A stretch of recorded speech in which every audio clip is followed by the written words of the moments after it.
Welcome to the ultimate storytelling journey. From the hidden treasures of Alibaba to the heartwarming glow of the little match girl, enjoy over 2 hours of non-stop magic, perfect for long rides, cozy rainy days, or an all-night bedtime marathon. Sit back, relax, and let 16 classic tales take you to a world of wonder. The marathon starts now. Once upon a time, in a narrow cobblestone street of a sleepy, snow-covered town, an old shoemaker lived with his devoted wife in a small, ancient cottage that always smelled of rich leather and beeswax. He was a man of great kindness and tireless dedication to his craft, yet despite his immense skill, they had fallen into extreme poverty and could barely afford a single loaf of crusty bread for their supper. One chilly winter evening, with the wind howling through the cracks in the walls, the shoemaker realized there was only one single piece of fine leather left in his workshop,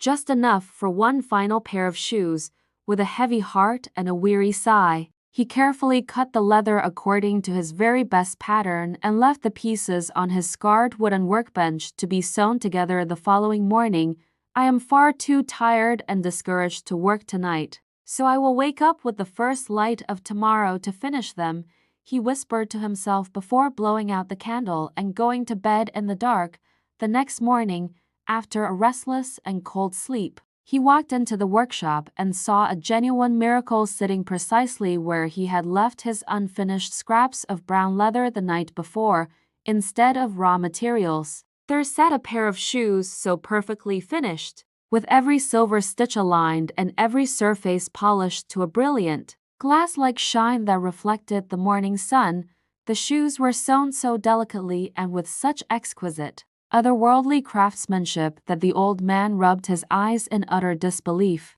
wondering if he was still dreaming. In the soft morning light, a wealthy customer happened to pass by the shop window, and being struck by the sheer, undeniable beauty of the shoes, he purchased them for a sum of money that was far beyond the usual market price. With this unexpected and life-saving treasure, the shoemaker was able to buy enough high-quality leather to prepare 2 new pairs of shoes to be worked on for the very next day's business. Once again, he spent the quiet evening cutting the leather into precise shapes and laid them out neatly on the wooden table, praying that the mysterious help would return to his humble shop once more. To his utter amazement and joy, the following morning revealed 2 more pairs of stunning shoes, glowing with a mysterious quality that no human hand in the entire kingdom seemed capable of producing. Thus began a cycle of daily magic, and the old man's humble business became more prosperous and successful than he had ever dared to dream. During his long,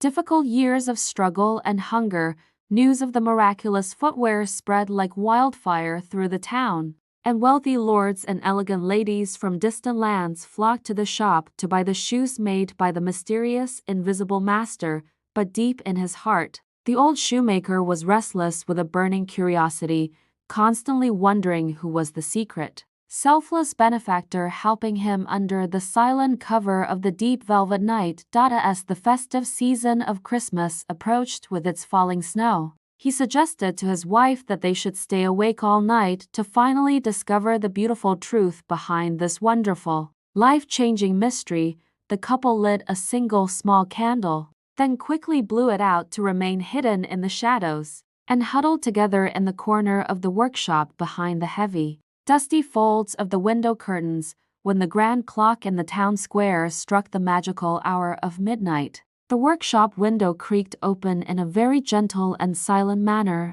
as if moved by the invisible hands of the wind. 2 tiny, nimble elves, who were wearing no clothes at all despite the biting winter cold, hopped onto the workbench with the incredible grace and speed of acrobats from a forgotten fairy tale. They immediately picked up the pieces of leather and began working with a joyful, feverish passion, their tiny hammers tapping out a rhythmic sound that was like a happy song in the quiet room. Their miniature hands moved the silver needles with lightning speed, pulling the thread through the tough leather so fast that the human eye could barely follow their intricate and masterful motions. In what seemed like only a few short heartbeats, the new shoes were completely finished, polished to a mirror shine, and arranged in a perfect, proud row upon the old shoemaker's workbench, having finished their selfless task with a final touch. The two little elves hopped down, giggled softly to one another, and vanished through the window as quickly and mysteriously as they had first arrived. The shoemaker and his wife stepped out from their hiding place, feeling deeply moved and humbled by the pure, honest for kindness of these tiny, magical creatures who worked while the world slept. The wife whispered with tears of gratitude in her eyes, "These little spirits have rescued us from a life of misery and made us rich. We truly must find a meaningful way to show them our heartfelt thanks. It breaks my heart to see them working so hard in the dark with no clothes to protect their tiny bodies from the freezing winter air and the biting frost of this cold December night." So, with great care and love, she spent the next few days sewing miniature coats of fine wool, tiny trousers of soft green velvet, and knitting little pairs of warm, colorful socks with the smallest needles. The shoemaker himself joined in the joyful effort, using his very best tools and finest scraps to handcraft two tiny pairs of boots,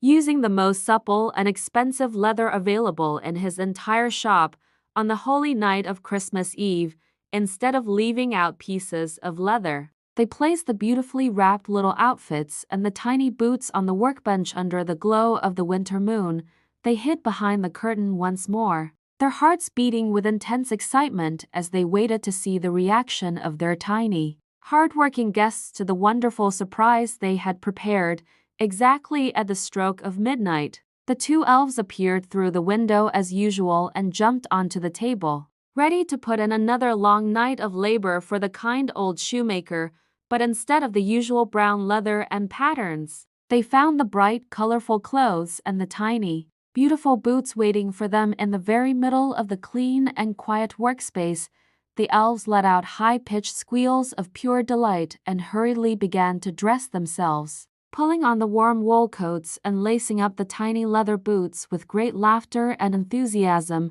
They admired their new reflections in the dark window pane, dancing in energetic circles and singing a merry song that filled the entire workshop with a sense of pure, unadulterated Christmas joy. "Now we are handsome young gentlemen of fashion. We have no more need to labor over old leather and heavy shoes for others," they cried out in their tiny, tinkling voices that sounded like bells. With a final, playful somersault across the room, they leapt through the open window and vanished into the silent, snowy night, carrying their newfound happiness and warmth with them into the world. From that magical Christmas night onward, the little elves never returned to the workshop, for they had received the greatest gift of all, the gift of being seen, recognized, and loved by human hearts. However, the old shoemaker and his wife never wanted for anything again, living out their remaining days in total comfort, abundance, and peace in their cozy little cottage on the edge of town.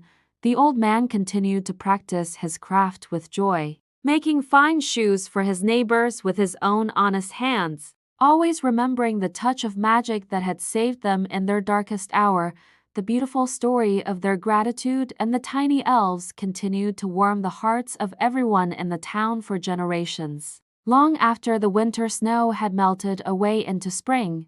In a tranquil village nestled at the foot of the mist-covered mountains of ancient China, there lived a spirited and graceful young maiden named Hua Mulan, whose heart was as vast as the open plains. She was never one to find joy in the quiet, restrictive art of embroidery, preferring instead to spend her golden afternoons mastering the swift arc of an arrow and the disciplined, powerful rhythm of martial arts. One fateful afternoon, the heavy silence of the village was shattered by the thunderous beat of imperial drums and the loud, echoing announcement of the emperor's urgent mobilization decree for all able-bodied men. The fierce invaders from the desolate northern steppes were sweeping across the Great Wall like a dark tide, and every household was commanded by law to send one strong man to join the imperial army. Mulan's father, a venerable warrior of the past with a soul full of honor, was now old and frail with trembling hands, Yet he began to polish his rusted armor because duty was his highest calling. As the pale moon rose that night, Mulan watched her father's stooped silhouette by the flickering oil lamp, and her heart tightened with a deep, suffocating sense of worry for his fragile life in the coming war. She understood with painful clarity that if her father marched to the frontier in his weakened state, the biting winds of the north and the chaotic blood of battle would ensure he never returned to his home, driven by a desperate and bold love that outweighed her fear. Mulan made a perilous decision to disguise her true identity and take her father's place among the ranks of the Emperor's grand army. With a sharp blade and a steady hand that did not waver, she quietly cut off her long, flowing black hair. Watching the dark tresses fall to the cold floor like a forgotten memory of her girlhood, she carefully donned her father's heavy iron armor, tightened the worn leather belt around her waist, and strapped the ancient family sword firmly to her side. Feeling the weight of generations on her shoulders, before the first light of dawn could touch the horizon, she led her loyal horse out of the stable and vanished into the thick morning fog without daring to whisper a final, tearful goodbye to her sleeping parents. Journeying across jagged mountain ridges and wide, lonely rivers for many days, Mulan eventually joined the endless, dusty line of weary men marching toward the grim and distant training camps of the north. She gave herself a strong male name, steeled her gaze to hide her mounting fear, and practiced speaking in a much deeper, firmer voice until it sounded like the commanding call of a true soldier. Life in the military was a relentless and grueling cycle of exhaustion, with physical training that lasted from the very first light of sunrise until the cold stars began to blink in the velvet sky late at night. Mulan forced herself to work twice as hard as any man around her, pushing her aching body to its absolute limits so that no one would ever suspect the secret she carried beneath her heavy bronze breastplate. She mastered the staggering weight of the long spear, learned to command a galloping warhorse through the chaos of noise, and shot her arrows with such incredible precision they struck the center of every bullseye. Gradually, through her quiet wisdom, her sharp intellect, and her extraordinary courage in the face of grave danger, she earned the unwavering respect and the deep trust of all her brave brothers in arms. The first great battle erupted in a desolate, narrow valley covered in waist-deep snow, where the frozen air was filled with the terrifying, savage cries of a fierce and powerful enemy attacking from the shadows. Amidst the choking black smoke and the deafening, rhythmic clashing of cold steel, Mulan was always the pioneer,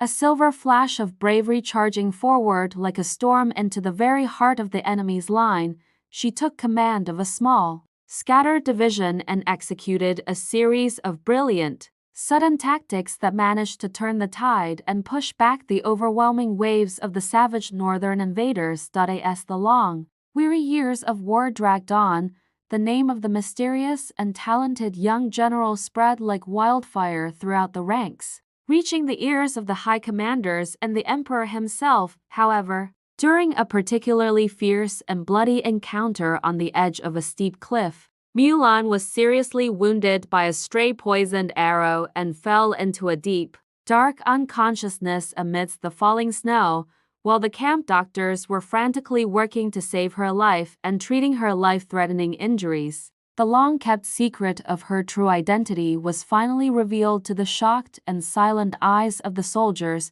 though the ancient military laws were incredibly strict regarding such deception. The commander and her loyal comrades could only feel a profound sense of awe for the incredible sacrifice she had made for her father. Instead of demanding the traditional punishment of death, they chose to stand loyally by her side, recognizing her as their true leader and the only one who could guide them in the final, most decisive battle. With her signature clever strategy, Mulan lured the overconfident enemy forces into a massive mountain trap, securing a resounding and historic victory that would be remembered by poets for many centuries to come. The country was finally cleared of the invaders. The golden banners of the emperor flew high once more, and a fragile, beautiful peace returned to the scorched but resiliently lush green fields of the south. the emperor himself summoned the legendary young heroine to his magnificent, gold-leafed palace in the capital, intending to grant her a high noble title and immense riches of jade and silk for her service, but Mulan politely and humbly declined all the fame, the power, and the overflowing chests of gold, kneeling before the throne and asking for only one simple thing in return for her long years of sacrifice: "Your Imperial Majesty, I only wish to return to my humble village to care for my elderly father, who has been waiting in the shadows of our home for my return through every season of the war." The great emperor was deeply moved by her profound filial piety and gifted her the finest, swiftest horse in the imperial stables, along with a magnificent robe of pure silk embroidered with golden flowers. Mulan finally stripped off the heavy, blood-stained iron armor of war, put on her simple old dress from her youth, and began the long, reflective journey back across the mountains to her childhood home. The familiar wooden gate of her village finally appeared through the trees, where her father stood leaning heavily against the doorframe, his tired eyes searching the horizon with a flickering glimmer of hope. The old man could hardly believe his weary eyes when he saw his beloved daughter returning to him, no longer a soldier of the realm but a woman of unmatched strength, wisdom, and everlasting grace. The two embraced each other in the dust of the road, weeping tears of overwhelming joy and immense pride that transcended all the silent years of suffering, worry, and the heavy burden of her secret. The villagers crowded into her small, sunlit courtyard to listen in hushed and respectful silence to the extraordinary and harrowing stories of her life on the distant, frozen frontiers of the northern wilderness. Mulan had proven to the entire world that true courage knows no gender and that honor is not defined by one's outward appearance or birth, but by the fire and the strength of one's inner spirit. Her legendary story was told and retold from generation to generation, becoming a shining, eternal example of bravery, love, and the unbreakable, sacred bond between a devoted child and a loving parent. Under the fragrant, blooming branches of the mukin tree in her quiet garden, she lived a long and peaceful life, surrounded by the deep respect and the admiration of everyone who knew her remarkable story. This is the eternal legend of the girl who broke all ancient traditions to save her family and her entire nation from the brink of total ruin, leaving a legacy that will never be forgotten. In the ancient and golden dawn of time, when the world was fresh and the gods still walked among men, the mighty and immortal deities of Mount Olympus gathered to shape the mysterious destiny of the mortal race. The noble Titan Prometheus, who felt a deep and abiding love for the shivering and helpless humans, risked the eternal wrath of Zeus by stealing the sacred fire from the heavens to give them the gift of warmth. Zeus, the king of the gods, was blinded by a terrible and vengeful rage at this act of rebellion and plotted a complex, psychological punishment that would affect every single human being for thousands of generations to come. He commanded Hephaestus, the divine blacksmith of the gods, to use the finest clay and the clearest spring water to mold the form of the first woman, making her more beautiful than any mortal or goddess ever seen. Each of the Olympian gods bestowed upon her a magnificent and magical gift. Aphrodite gave her unmatched beauty, Apollo gave her a voice of silver, and Athena taught her the complex arts of wisdom, logic, and weaving. Zeus named this perfect and radiant creation Pandora, a name meaning all gifted, and he breathed into her the spark of life before dressing her in shimmering silk robes and garlands of fresh, fragrant mountain flowers. However, as a hidden and dark part of his cruel plan, Zeus asked the messenger god Hermes to plant within Pandora's mind an insatiable curiosity and a tongue capable of both charming persuasion and clever, subtle deceit. Before Pandora was sent down to the earth to live among men, Zeus presented her with a heavy, exquisitely carved box made of solid gold and encrusted with glowing red rubies and dark, mysterious blue sapphires. With a deep voice that rumbled like distant thunder across the mountains, Zeus gave her a single, absolute command: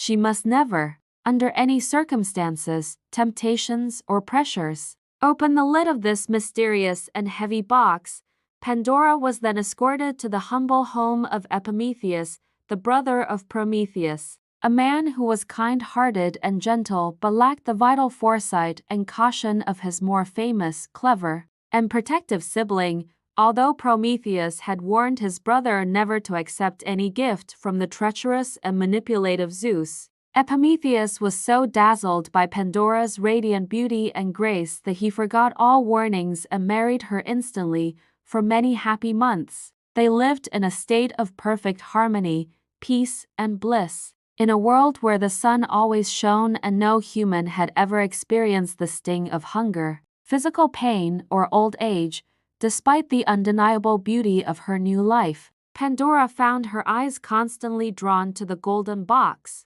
which sat on a stone pedestal in the corner of their home, looking both regal and deeply, strangely ominous. As the days turned into weeks, the burning desire to know what lay inside the box grew into a powerful obsession that haunted her dreams at night and occupied every waking thought of her increasingly restless mind. She frequently asked herself why the king of the gods would give her such a magnificent and valuable object only to deny her the simple, harmless joy of seeing the treasures that surely must be hidden within. Perhaps Zeus is testing my worthiness for a greater gift, she whispered to the evening shadows. Or perhaps he has hidden away the secrets of immortality that he is too jealous to share with a mortal woman. Pandora would often spend many hours sitting alone in the silence, tracing the intricate carvings on the golden lid with her fingers and pressing her ear against the cold wood, imagining she heard soft, rhythmic whispering. One long afternoon, while the house was heavy with the silence of summer and Epimetheus was busy working in the distant olive groves, Pandora found that her fragile willpower had finally reached its absolute breaking point. Her heart hammered against her ribs like a trapped and frightened bird as she approached the box, her hands trembling with a mixture of overwhelming dread and an irresistible, magnetic attraction to the dangerous unknown. With a sharp, sudden motion of her hand, she snapped the golden latch and lifted the heavy lid just enough to peek inside, fully expecting to be blinded by the glitter of ancient jewels or divine, golden light instead of treasure. A violent, freezing, and howling wind erupted from the box, accompanied by a thick, swirling cloud of oily black smoke that smelled of ancient decay and long-forgotten, bitter resentment. Out of the darkness flew hundreds of terrifying, ghost-like creatures, the physical embodiments of all the miseries, illnesses, and cruelties that Zeus had gathered from the dark and hidden corners of the entire universe. These shrieking spirits of greed, poverty, hatred, and sickness swirled around the wooden ceiling, their cold, leathery wings brushing against Pandora's horrified face as they searched for a way out into the peaceful, sunny world. Pandora screamed in absolute terror and tried with all her fading strength to slam the lid back down. But the immense pressure of the escaping evils was far too great for any mortal woman to contain. The dark shadows poured out through the open doors and windows like a flood, spreading across the green hills and blue seas, infecting the hearts of all humans with shadows of doubt and the pain of labor. In that one tragic and momentary moment of weakness, the golden age of humanity was shattered forever, and the world became a place where shadows of death, sorrow, and toil followed every path that people walked. Pandora cooed down to her knees, sobbing in uncontrollable and bitter grief, realizing that her simple act of curiosity had unleashed a tide of human suffering that could never be called back or undone by any power. As she sat in the now darkened and cold room, she suddenly heard a very faint melodic and rhythmic tapping sound coming from the deep, dark bottom of the box, quite different from the harsh shrieks of the evils. A tiny, sweet voice, as delicate as a summer breeze and as clear as a bell, called out to her from within the shadows, begging to be let out so that it might fulfill its holy purpose. Fearing she might cause even more destruction, but driven by a strange, divine intuition, Pandora decided to lift the lid one final time. her eyes red from weeping and her soul heavy with the weight of regret. From the dark corner of the box, a small, radiant spirit of pure white light fluttered out, glowing with an intense warmth that immediately began to soothe the terrible coldness in Pandora's trembling and broken heart. This was the spirit of hope, the only positive thing that Zeus, in a rare moment of hidden compassion, had included in the box to ensure that humanity would not be entirely destroyed by its new pain. Hope flew out into the darkened world, trailing a brilliant path of starlight behind it, and began to visit the homes of the sick and the hearts of the broken, whispering that tomorrow could always be better. Although the world was now filled with the many hardships and trials of life, the presence of hope meant that the human spirit could endure any storm and find the hidden strength to rebuild after any disaster. Pandora and Epimetheus grew old together in a changing world, learning that while life was now a struggle, the love they shared and the hope they held made every difficult and painful moment worth living for. The story of Pandora's box has been passed down through the centuries as a profound and eternal warning that some secrets are meant to remain hidden and that curiosity always requires the balance of wisdom. It serves as a beautiful and tragic explanation for the complexity of the human condition, where great joy and laughter are often found standing right next to the most profound and difficult of human sorrows, even when the clouds of despair are at their thickest and the evils of the world seem to be winning. The light of hope remains as a permanent and unshakable anchor for the soul of every living person. The ancient golden box remains a powerful symbol of the day the world changed forever, reminding us that while we cannot remove the darkness, we can always choose to carry the light of hope within us. And so, despite the many trials and sorrows that Pandora unintentionally unleashed, humanity continues to flourish and grow, forever guided by that one tiny, brilliant spark of hope that refused to stay trapped. In the ancient, mist-shrouded era of early Britain, the noble and legendary King Uther Pendragon passed away, leaving the throne of the realm vacant and the entire kingdom without a clear, legitimate, or strong successor to lead them. The land quickly spiraled into a state of absolute and violent chaos, as ambitious, power-hungry lords and cruel barons fought bitterly for the crown, causing the innocent common people to suffer through endless winters of poverty and fear. Merlin, the immortal and wise wizard who possessed the power to see through the complex threads of time, knew that only a king with a truly righteous, humble, and courageous heart could ever restore peace to the fractured land. Using his formidable and ancient magic, Merlin summoned a miraculous and awe-inspiring sight in the very center of the great cathedral square in London, which appeared overnight to the utter amazement of the waking local citizens. This divine miracle consisted of a massive, rectangular block of pure white quartz stone, upon which sat a heavy black iron anvil, and driven deep through both was a magnificent, shimmering sword of heavenly and flawless craftsmanship, engraved in elegant, glowing letters of pure gold. Upon the sword's crossguard and hilt were the prophetic and unmistakable words, "Whoso pulleth out this sword from this stone and anvil is right-wise king born of all England." The news of this magical challenge spread like a wildfire across the snowy countryside, reaching every isolated castle and humble village, attracting thousands of brave knights and wealthy nobles who dreamed of becoming the next great ruler. One after another, the most celebrated warriors, famous champions, and massive giants of the land stepped forward, straining their powerful muscles and shouting with immense effort.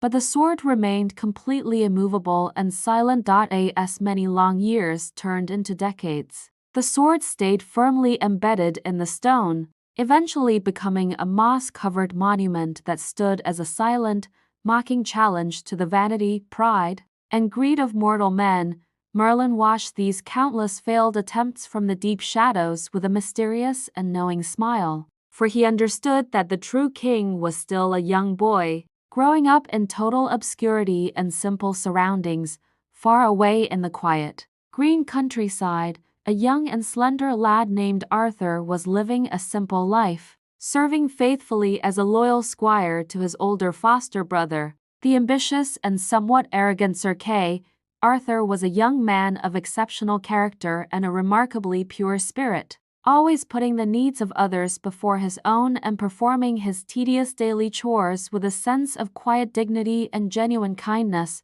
One fateful and freezing winter, a grand and prestigious tournament was officially announced in the city of London, intended to gather all the noble families together for one final, desperate attempt to claim the legendary sword. Sir Kay, eager to prove his worth as a knight, traveled to the capital accompanied by his father, the Honorable Sir Ector, and young Arthur, who was tasked with managing their restless horses and heavy iron equipment. As they arrived at the bustling tournament grounds, Kay suddenly realized with a cry of intense frustration that he had left his essential battle sword back at the inn, and he sternly ordered Arthur to return and fetch it. Arthur ran through the crowded, muddy streets as fast as his young legs could carry him, but when he reached the inn, he found it locked tight because every servant and innkeeper had gone to watch the opening ceremony. Panicked and deeply worried that he would fail his brother on such a monumental day,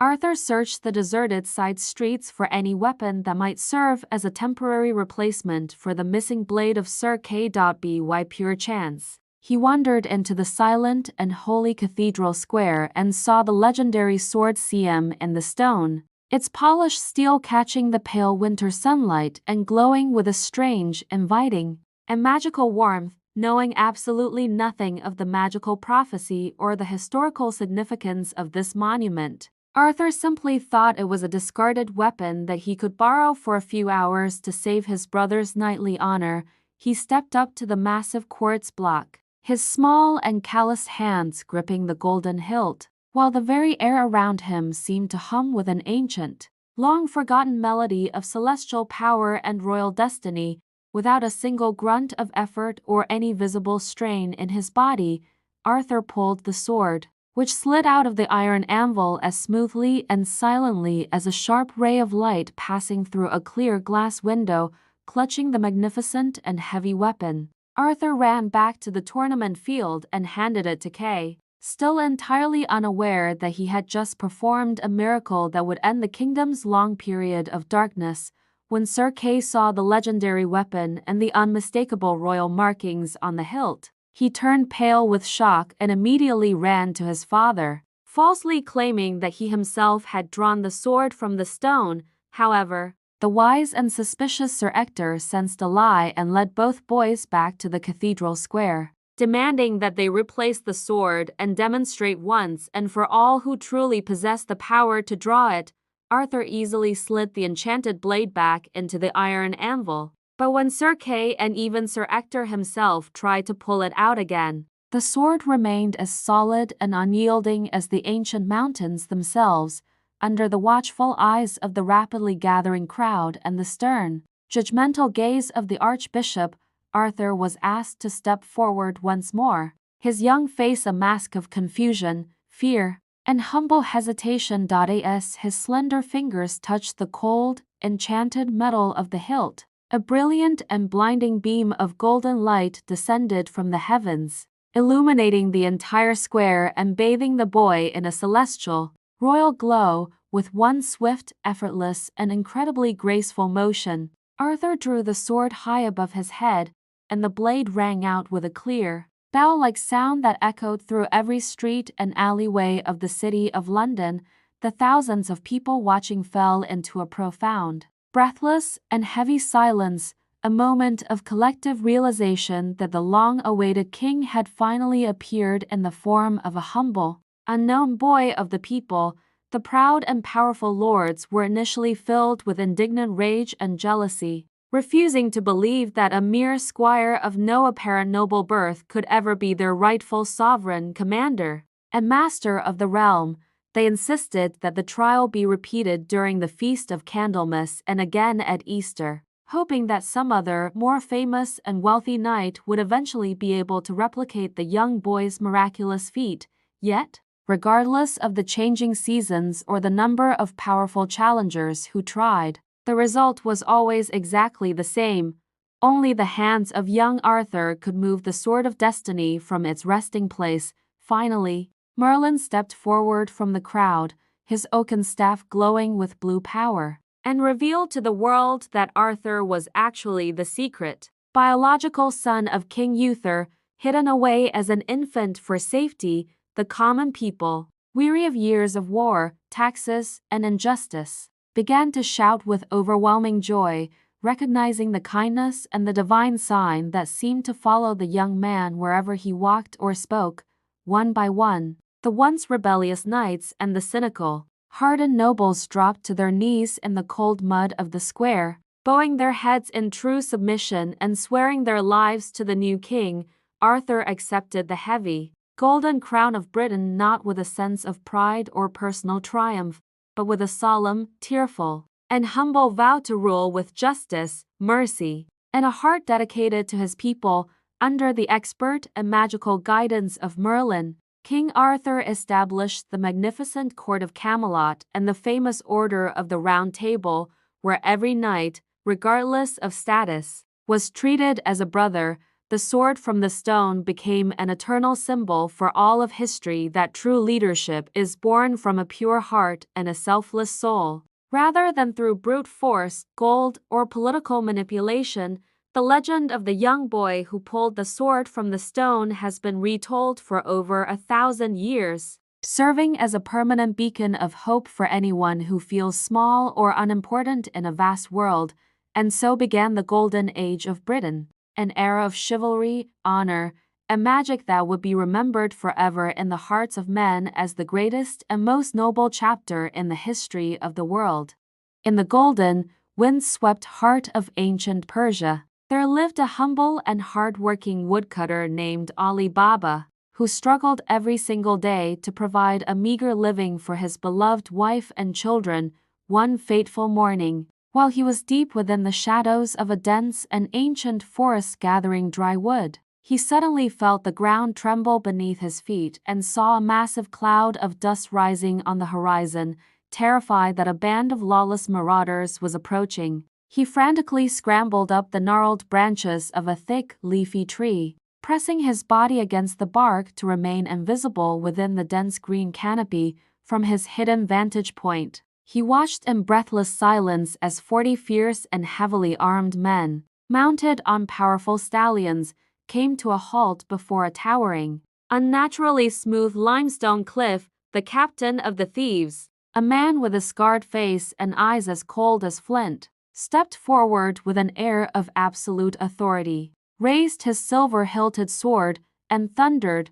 "Open, sesame!" To Alibaba's utter bewilderment, the massive, solid rock face groaned as if awakening from a long slumber and slowly split apart, revealing a shimmering, enchanted passage leading into the very soul of the mountain. He remained as motionless as a statue, his heart drumming against his ribs like a trapped bird, as he watched the 40 thieves carry heavy, overflowing sacks of plundered treasure into the darkness of the cave. After a long and agonizing wait, the thieves finally emerged from the mountain with empty hands and satisfied grins, and with a short command from their leader, the great stone door rumbled shut, sealing perfectly. Only when the echoes of the galloping horses had completely faded into the stillness of the afternoon did Ali Baba dare to climb down, his legs shaking uncontrollably as he approached the mysterious, silent wall. With a voice that was barely a rhythmic whisper,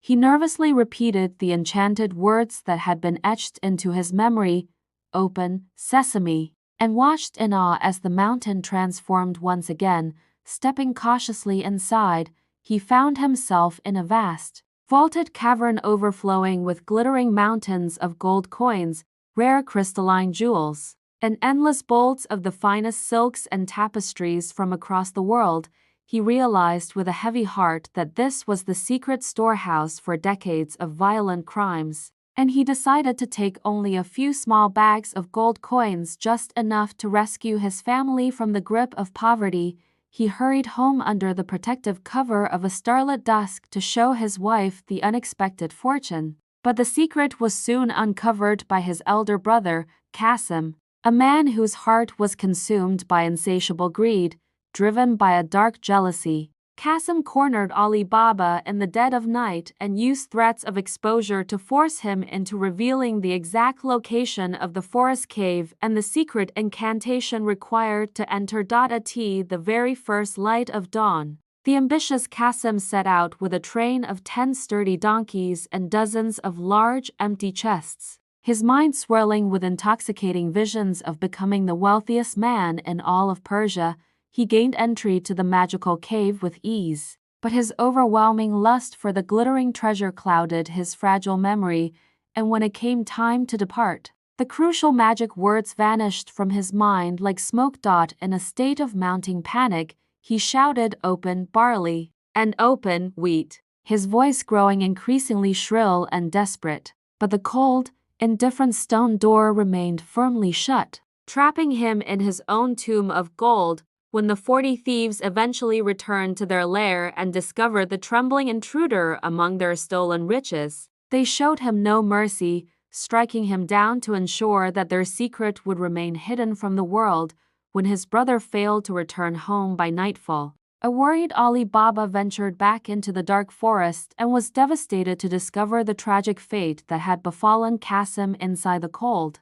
silent cavern. With the assistance of Morgiana, a young servant girl renowned for her incredible intelligence and unwavering loyalty, they devised a brilliant and complex plan to bring Qasim home and bury him without raising any public suspicion. When the thieves later returned to their hideout and found the body missing, a chill went through the group as they realized that another person in the village must possess the secret knowledge of their hidden mountain lair. The captain, burning with a cold and calculating desire for vengeance, disguised himself as a humble traveling oil merchant and began a meticulous house-to-house search through the narrow, winding streets of the nearby town. He eventually tracked down Ali Baba's modest home and arrived at the gate with 39 massive clay jars, claiming to everyone that he was merely a weary trader carrying expensive oil for the bustling local market. Ali Baba, possessing a soul of pure kindness and hospitality,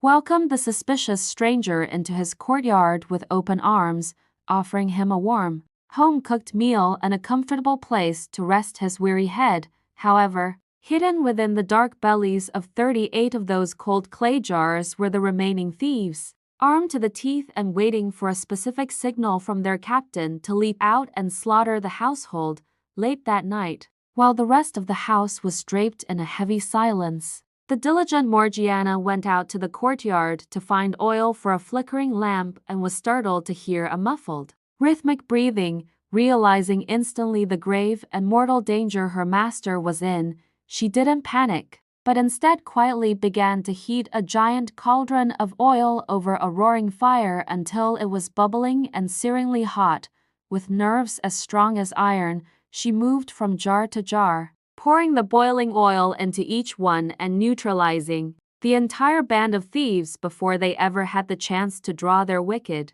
blades. The captain later crept down to the courtyard in the moonlight to signal his men, but he was met with a terrifying absolute silence and was horrified to discover that every single one of his followers was gone. Overcome by a mixture of fear and blinding rage, he scaled the high garden wall and vanished into the shadows of the night. But he spent every waking moment after that meticulously planning a final, bloody revenge. Many months passed until the captain returned to the village under yet another identity, this time posing as a wealthy and sophisticated silk merchant, hoping to get close enough to Ali Baba to strike a fatal blow. Ali Baba, still entirely unaware of the merchant's true and deadly identity, felt honored by the attention and invited the man to a grand celebration, treating him as a most distinguished and respected guest of the house. But the watchful Morgiana, who never truly lowered her guard, recognized the wicked, predatory glint in the merchant's eyes and noticed a sharp, curved dagger concealed deep within the folds of his expensive silk robes. To protect her master and his family once again, she donned a beautiful, shimmering costume and requested permission to perform a mesmerizing and traditional sword dance for the entertainment of the assembled guests. As she spun in elegant, rapid circles, the silver blade of her sword caught the orange glow of the candlelight, weaving a hypnotic pattern that drew the captain's attention away from his own murderous intentions. In one swift, graceful, and decisive motion, Morgiana lunged forward through the air and struck a fatal blow directly into the captain's heart, ending his long reign of terror and blood once and for all. Alibaba was initially horrified by the sudden violence, but when Morgiana pulled back the merchant's robe to reveal the hidden weapon,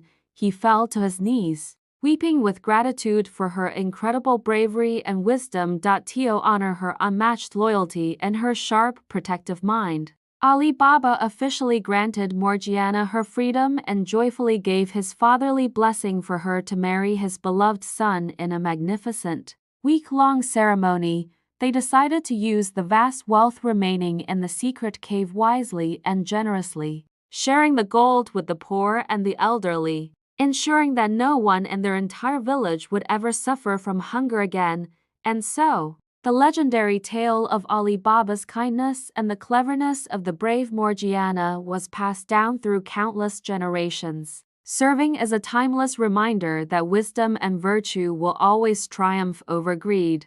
In the golden age of Baghdad, a city of shimmering domes and bustling spice markets, there lived a restless young man named Sinbad, who spent his days staring at the horizon and dreaming of the vast, uncharted mysteries that lay beyond the sea. Sinbad had inherited a massive fortune from his father, a merchant of great renown, but in his youthful arrogance, he squandered every gold coin on extravagant feasts and fleeting pleasures until he found himself sitting alone in a cold and empty house, realizing that he had hit the very bottom of despair. Sinbad gathered his remaining courage and his last few pieces of silver to purchase a humble merchant ship, vowing to rebuild his family name through the dangerous and unpredictable trade of the ocean. He recruited a crew of weathered sailors who had survived 1,000 storms, and together they set sail from the port of Basra, leaving behind the safety of the land to face the monstrous waves and the whispered legends of the unknown deep.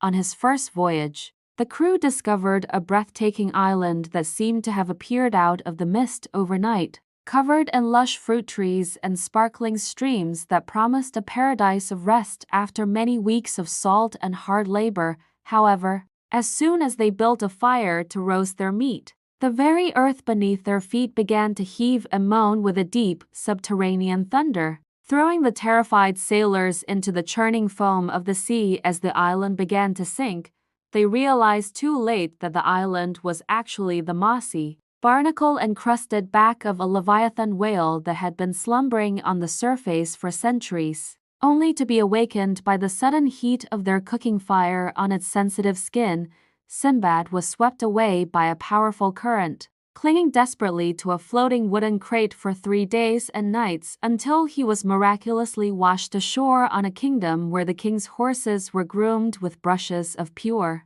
hammered gold. He earned the king's favor by saving the royal stallions from a sea monster, and in return, he was given a ship filled with exotic spices and rare gems, allowing him to return to Baghdad far wealthier than he had been when he first departed. Yet, the comfort of a soft bed and a warm home could not quiet the thunder of the waves in his heart, and soon Sinbad found himself back at the docks, preparing for a second voyage that would test the very limits of his sanity and survival. During this second journey, Sinbad was accidentally abandoned on a silent, sun-bleached island while he was napping in a hidden grove, and he watched in horror as his ship's sails disappeared into the horizon, leaving him a prisoner of the sand. While exploring the interior, he stumbled upon a smooth, white dome of such gargantuan proportions that it blocked out the sun, and he soon realized with a shudder of fear that he was standing next to the unhatched egg of a rock bird, when the mother bird, a creature so large that its wingspan created an eclipse, descended to the nest. Sinbad used his long silk turban to lash himself to its massive, scaly leg. Hoping the bird would carry him to a place where humans lived, the roc soared into the clouds and dropped him into a terrifying, shadow-filled canyon where the floor was not made of dirt, but of millions of raw, jagged diamonds that cut through the soles of his boots with every step he took in the dark. This valley of diamonds was also the hunting ground for serpents of impossible size, creatures that could swallow an elephant whole and whose eyes glowed with a predatory hunger that forced Sinbad to hide in the narrowest cracks of the rock. He escaped by tying himself to a carcass of raw meat that had been thrown down by diamond hunters. An eagle snatched the meat and carried Sinbad up to its mountain nest, where he was finally rescued by the astonished and wealthy merchant travelers. Sinbad returned home with a sack of diamonds the size of pomegranates, but his spirit remained restless, and his third voyage saw him shipwrecked on the island of the Zub, a place inhabited by tiny, fierce ape-men who stole his ship and crew. They were then captured by a terrifying, one-eyed giant who lived in a palace of bones and who began to eat the sailors one by one, roasting them over a massive fire while the others watched in a state of paralyzed, weeping terror. Sinbad orchestrated a desperate and bloody escape, leading the remaining men to heat giant iron spits in the fire until they were red hot, which they then used to blind the sleeping giant before fleeing on a makeshift raft they had built in secret. Though most of his friends were lost to the giant's boulders, Sinbad survived to realize that the sea was a cruel mistress that demanded a high price for every secret she revealed. Yet he could not help but return to her embrace again and again. His fourth voyage was a journey into the dark heart of human custom, as he was shipwrecked and captured by a tribe of islanders who initially treated him like royalty, feeding him rich foods that he later realized were meant to fatten him for a feast. He escaped their clutches and found his way to a more civilized city, where he introduced the king to the concept of a leather saddle, an invention that made him so famous and beloved that the king insisted Sinbad marry a noble and wealthy lady. Happiness seemed within his grasp until his wife suddenly fell ill and died, and Sinbad learned to his horror that the local law required the living spouse to be buried alive in a deep cavern alongside their deceased partner to ensure eternal companionship. Lowered into the pitch-black tomb with only a few loaves of bread and a jug of water, Sinbad spent weeks in the company of the dead, eventually following a small animal through a narrow crevice in the rock that led him back to the light of the sea. Each escape from the jaws of death refined Sinbad's soul, stripping away his youthful vanity and replacing it with a profound, humble wisdom and a fierce determination to survive no matter how many times the world tried to bury him alive in the dark. On his fifth voyage, his ship was destroyed by the vengeful rock birds, who dropped massive boulders from the sky in retaliation for the crew breaking one of their eggs, leaving Sinbad to wash up on an island where he met the old man of the sea. This deceptive spirit climbed onto Sinbad's shoulders and refused to let go, wrapping his legs around Sinbad's neck for many weary months until Sinbad managed to intoxicate the creature with fermented grape juice and finally cast off his heavy burden. The sixth journey saw him trapped in a mountain-walled coast where every ship that entered was destined to be crushed. But Sinbad discovered a river that flowed into a dark cave, and he built a raft to follow the water into the unknown depths. The river carried him into the heart of the magnificent kingdom of Serendib, where the emeralds were as large as his head, and the king was so moved by Sinbad's tales of the Caliph of Baghdad that he sent him home with gifts of unimaginable value. By his seventh and final voyage, Sinbad was a man of great age and even greater scars. Yet he accepted one last mission from the Caliph to deliver a message to a distant king, only to be captured by pirates and sold into the cruel bonds of slavery, forced by his master to hunt elephants for their ivory. Sinbad eventually earned the respect of the herd, The lead elephant carried him to a hidden valley filled with the bones of thousands of elephants, showing him a peaceful way to collect ivory without killing. Grateful for this revelation, his master granted Sinbad his freedom and a share of the ivory,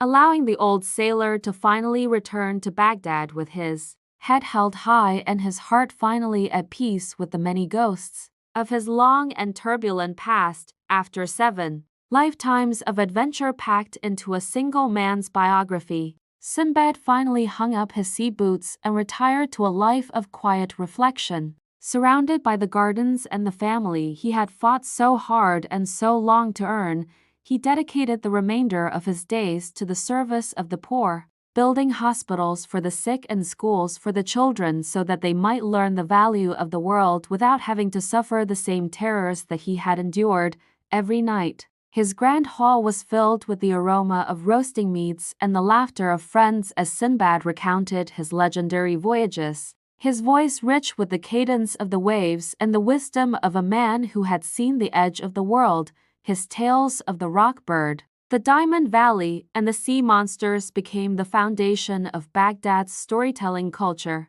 teaching everyone that even the smallest man can overcome the greatest giant if he keeps his wits sharp and his spirit brave. He was no longer the foolish boy who had wasted his father's gold, but a man who had discovered that the only true wealth in this life is the collection of stories and the strength of character built through the fires of great and terrible adversity. Sinbad realized that every shipwreck was a beginning, every cave was a doorway, and every monster was a teacher, and he looked back on his scars not as marks of pain, but as medals of honor won in the service of a life lived to its absolute fullest. The memory of his many ships, from the smallest raft to the grandest galleon, served as a constant reminder that the human spirit is a vessel built to withstand the greatest of storms. As long as it has a destination of hope to guide it home, the legend of Sinbad the Sailor continues to sail through the ocean of time,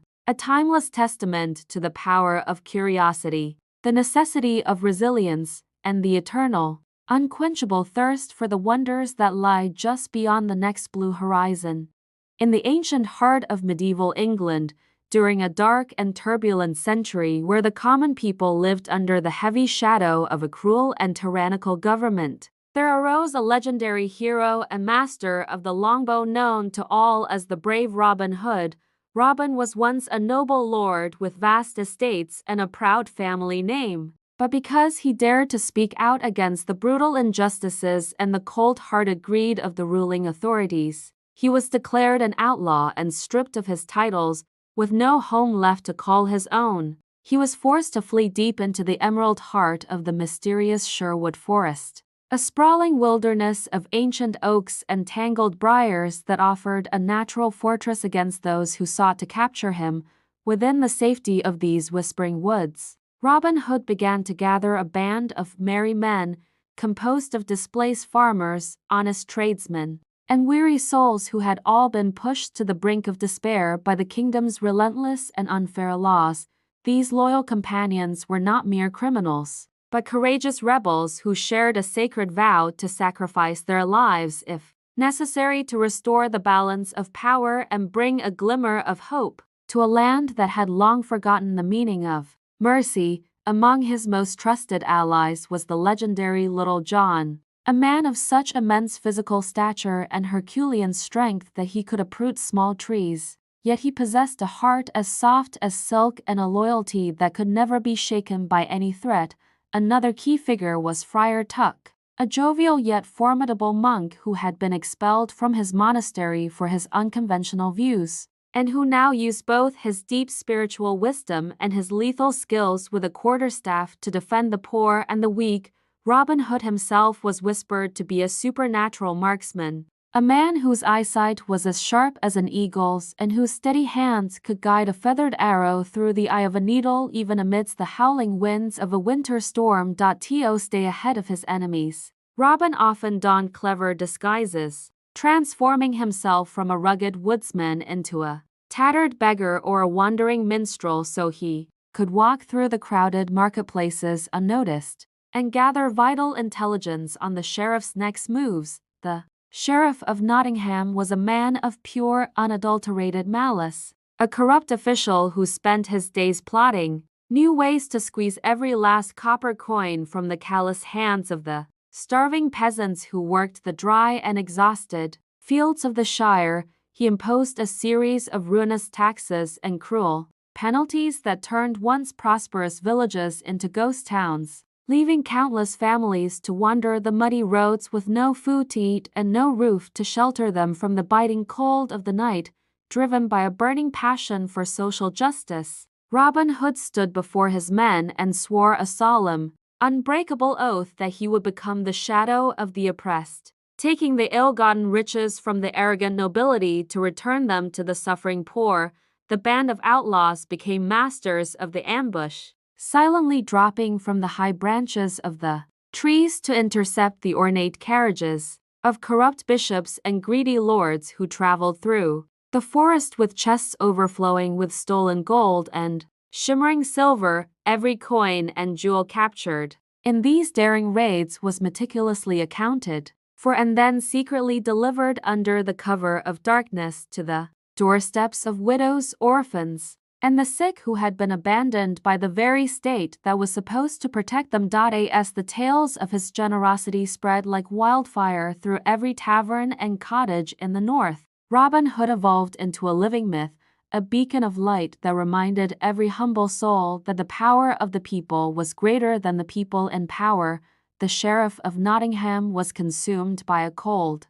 sharpening rage when he realized that his influence was crumbling and that his personal storehouses were being emptied by a man he considered to be nothing more than a common thief hiding in the bushes. In a desperate bid to regain control, the sheriff issued a high-priced warrant for Robin's head, plastering every stone wall with posters that promised a king's ransom in gold to anyone who would betray the location of the secret camp in the woods. Realizing that brute force alone would not capture the elusive outlaw, the sheriff devised a cunning psychological trap by announcing a grand archery tournament to be held in the city. Knowing that Robin's pride in his skill would be impossible to resist, the prize was an arrow crafted from pure, glittering gold, a trophy of such immense beauty and prestige that it would tempt any archer in the world to step out of the shadows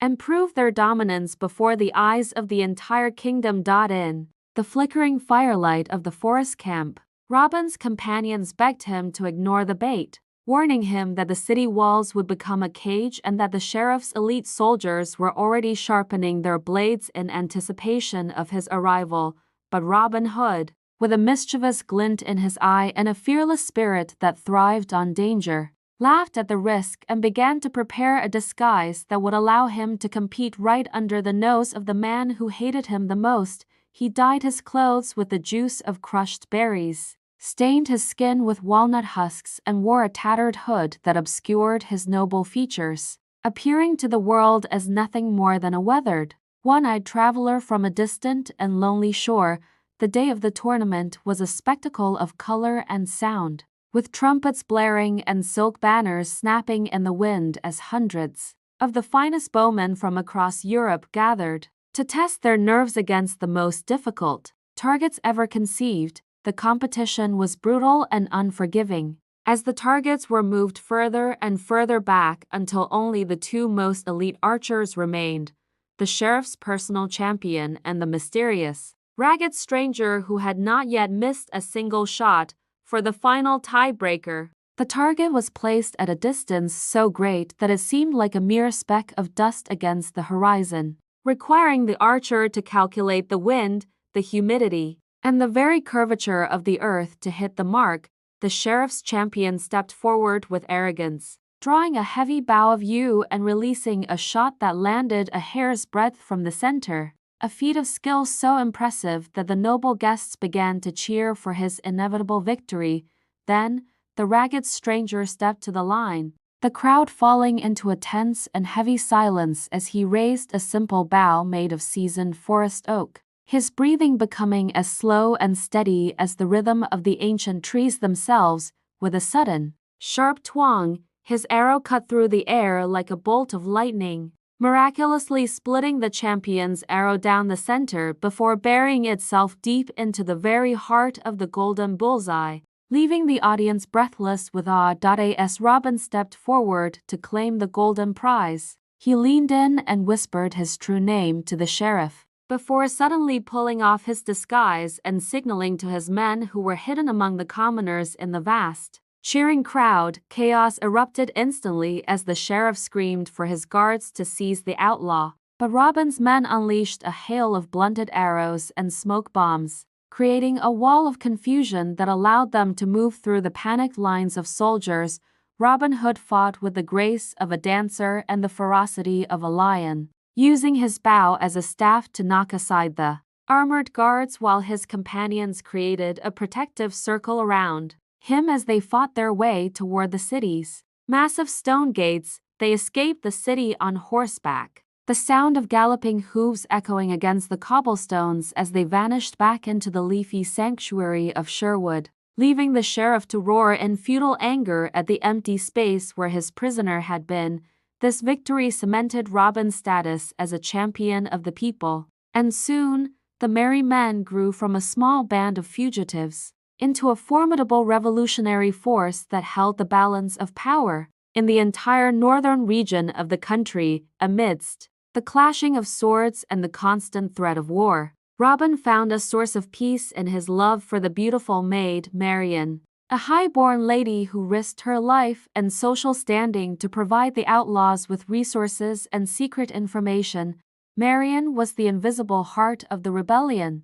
using her influence within the royal court to misdirect the sheriff's spies and to ensure that Robin was always one step ahead of the massive military expeditions sent to destroy his forest home. Beneath the sprawling canopy of the major oak, Robin and Marian pledged their lives not just to each other, but to the dream of a future where no child would go hungry and no man would be punished for the crime of being poor. As the decades rolled by, the exploits of Robin Hood were woven into the very fabric of English folklore, his name becoming a rhythmic chant in the songs of traveling bards and a bedtime story told by mothers to inspire courage in their sons. Even when the rightful and compassionate King Richard returned from the Crusades to restore order and grant Robin a full pardon, the legend of the man in green remained a powerful symbol that transcended any individual ruler or government. Robin Hood taught the world that true nobility is not found in a drop of blood or a piece of parchment, but in the willingness to stand up for the voiceless and to fight for the dignity of every human being regardless of their status. His story remains an eternal flame of inspiration, reminding every generation that as long as there is greed and oppression, there will always be a need for a hero who dares to steal from the darkness to give back to the light. In the heart of old London, where fog rolled through cobblestone streets, the Darling family lived in a grand house where the nursery walls were decorated with the vibrant and magical colors of endless childhood imagination. Wendy Darling, the eldest daughter, was a gifted storyteller who spent her nights weaving enchanting tales of a boy who could fly through the sky and a faraway land where children never had to grow up. One fateful evening, a mischievous boy named Peter Pan, along with his tiny, shimmering fairy Tinker Bell, fluttered through the open nursery window in search of Peter's lost shadow that had a mind of its own. After Wendy skillfully sewed the shadow back to Peter's heels, the grateful boy invited her and her brothers to fly away with him to a mystical world free from the boring roles and responsibilities of adults. "Just think of the loveliest things," Peter whispered with a grin, as a dusting of Tinker Bell's glowing pixie dust lifted the three children high above their beds and out into the cool night air. They soared majestically past the great clock of Big Ben, navigating by the brightest stars toward the second glowing light on the right, flying straight on until the first light of morning broke over the horizon. Beneath them, the island of Neverland appeared like a vivid kaleidoscope of emerald jungles, hidden shimmering lagoons, and jagged mountains where every secret dream and every terrifying nightmare lived side by side in eternal magical conflict, hidden deep within the forest. Inside the trunks of hollow trees lived the Lost Boys, a band of spirited orphans who looked to Peter Pan as their fearless protector and daring leader in all their adventures. However, the peace of the island was threatened by the pirate ship, the Jolly Roger, commanded by the terrifying and vengeful Captain James Hook, whose very name struck fear into the hearts of everyone in Neverland. Hook's sharp iron hook glinted menacingly in the sun, a bitter reminder of the day Peter Pan had cut off his right hand during a spectacular duel, tossing the limb to a passing beast as an insult unknown to many. A colossal crocodile had tasted the captain's hand and now followed the ship everywhere, patiently lurking in the dark waters and hoping to eventually finish the rest of the meal he had started. Fortunately for Hook, the crocodile had swallowed a ticking clock,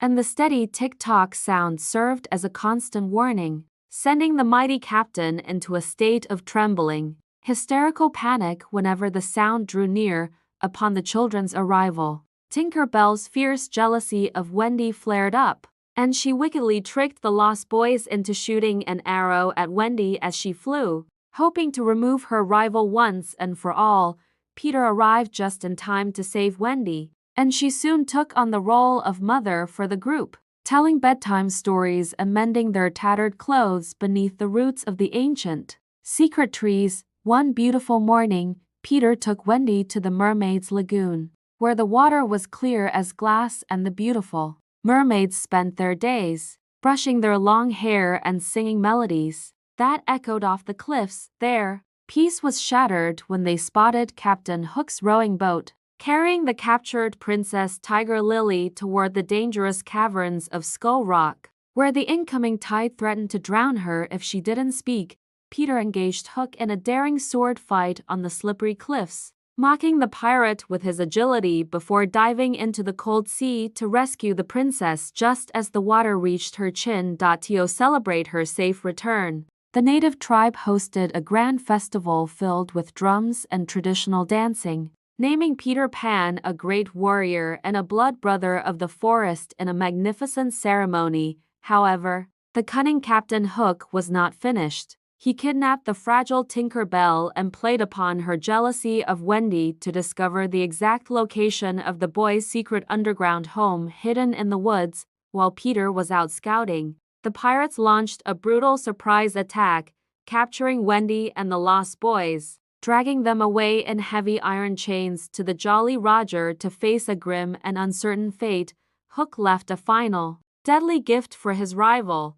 a vial of powerful poison disguised as Peter's medicine, hoping to end the boy's life while he slept soundly. Unaware that his friends had been stolen, Tinker Bell managed to break free and race back just in time, drinking the deadly poison herself to protect Peter from the captain's plot, her tiny body glowing with a fading light as she collapsed. As her light began to die, Peter wept for his friend and called out to every child in the world, asking them to believe in magic and the existence of fairies to save her from darkness. "I believe in fairies," he cried with all his heart, and the sound of a million children clapping their hands brought Tinker Bell back to brilliant life, her wings shimmering with more power than ever before. Meanwhile, on the deck of the Jolly Roger, the cruel pirates were forcing Wendy to walk the narrow wooden plank over shark-infested waters. While the boys watched in helpless horror from the mast of the ship,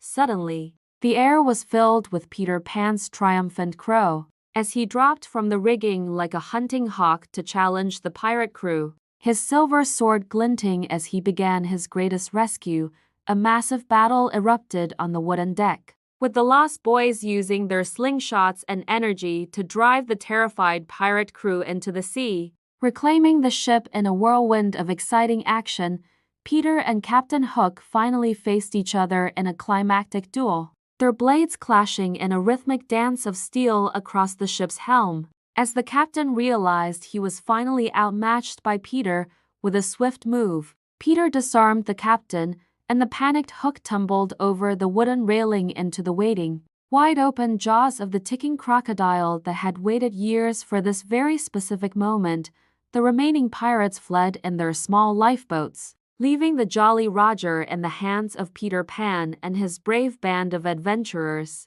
who cheered as the pirate flag was lowered for the last time. Peter sprinkled the ship with a massive cloud of Tinker Bell's pixie dust, causing the heavy wooden vessel to rise majestically into the night sky. Turning the pirate ship into a golden vessel that sailed, the ship sailed past the glowing moon and over the lights of London, carrying Wendy and her brothers back to the safety of their nursery window, where the familiar sights of home waited for them. Wendy looked at Peter and realized with a heavy heart that she was finally ready to grow up and embrace the real world, even if it meant leaving the magic of Neverland behind her forever. Peter Pan watched silently from the windowsill as the darling parents rushed into the room to embrace their children, his heart feeling a strange sadness as he realized the gap between their worlds was widening. He promised to return for Wendy every single spring, so she could help him with his spring cleaning and tell him new stories,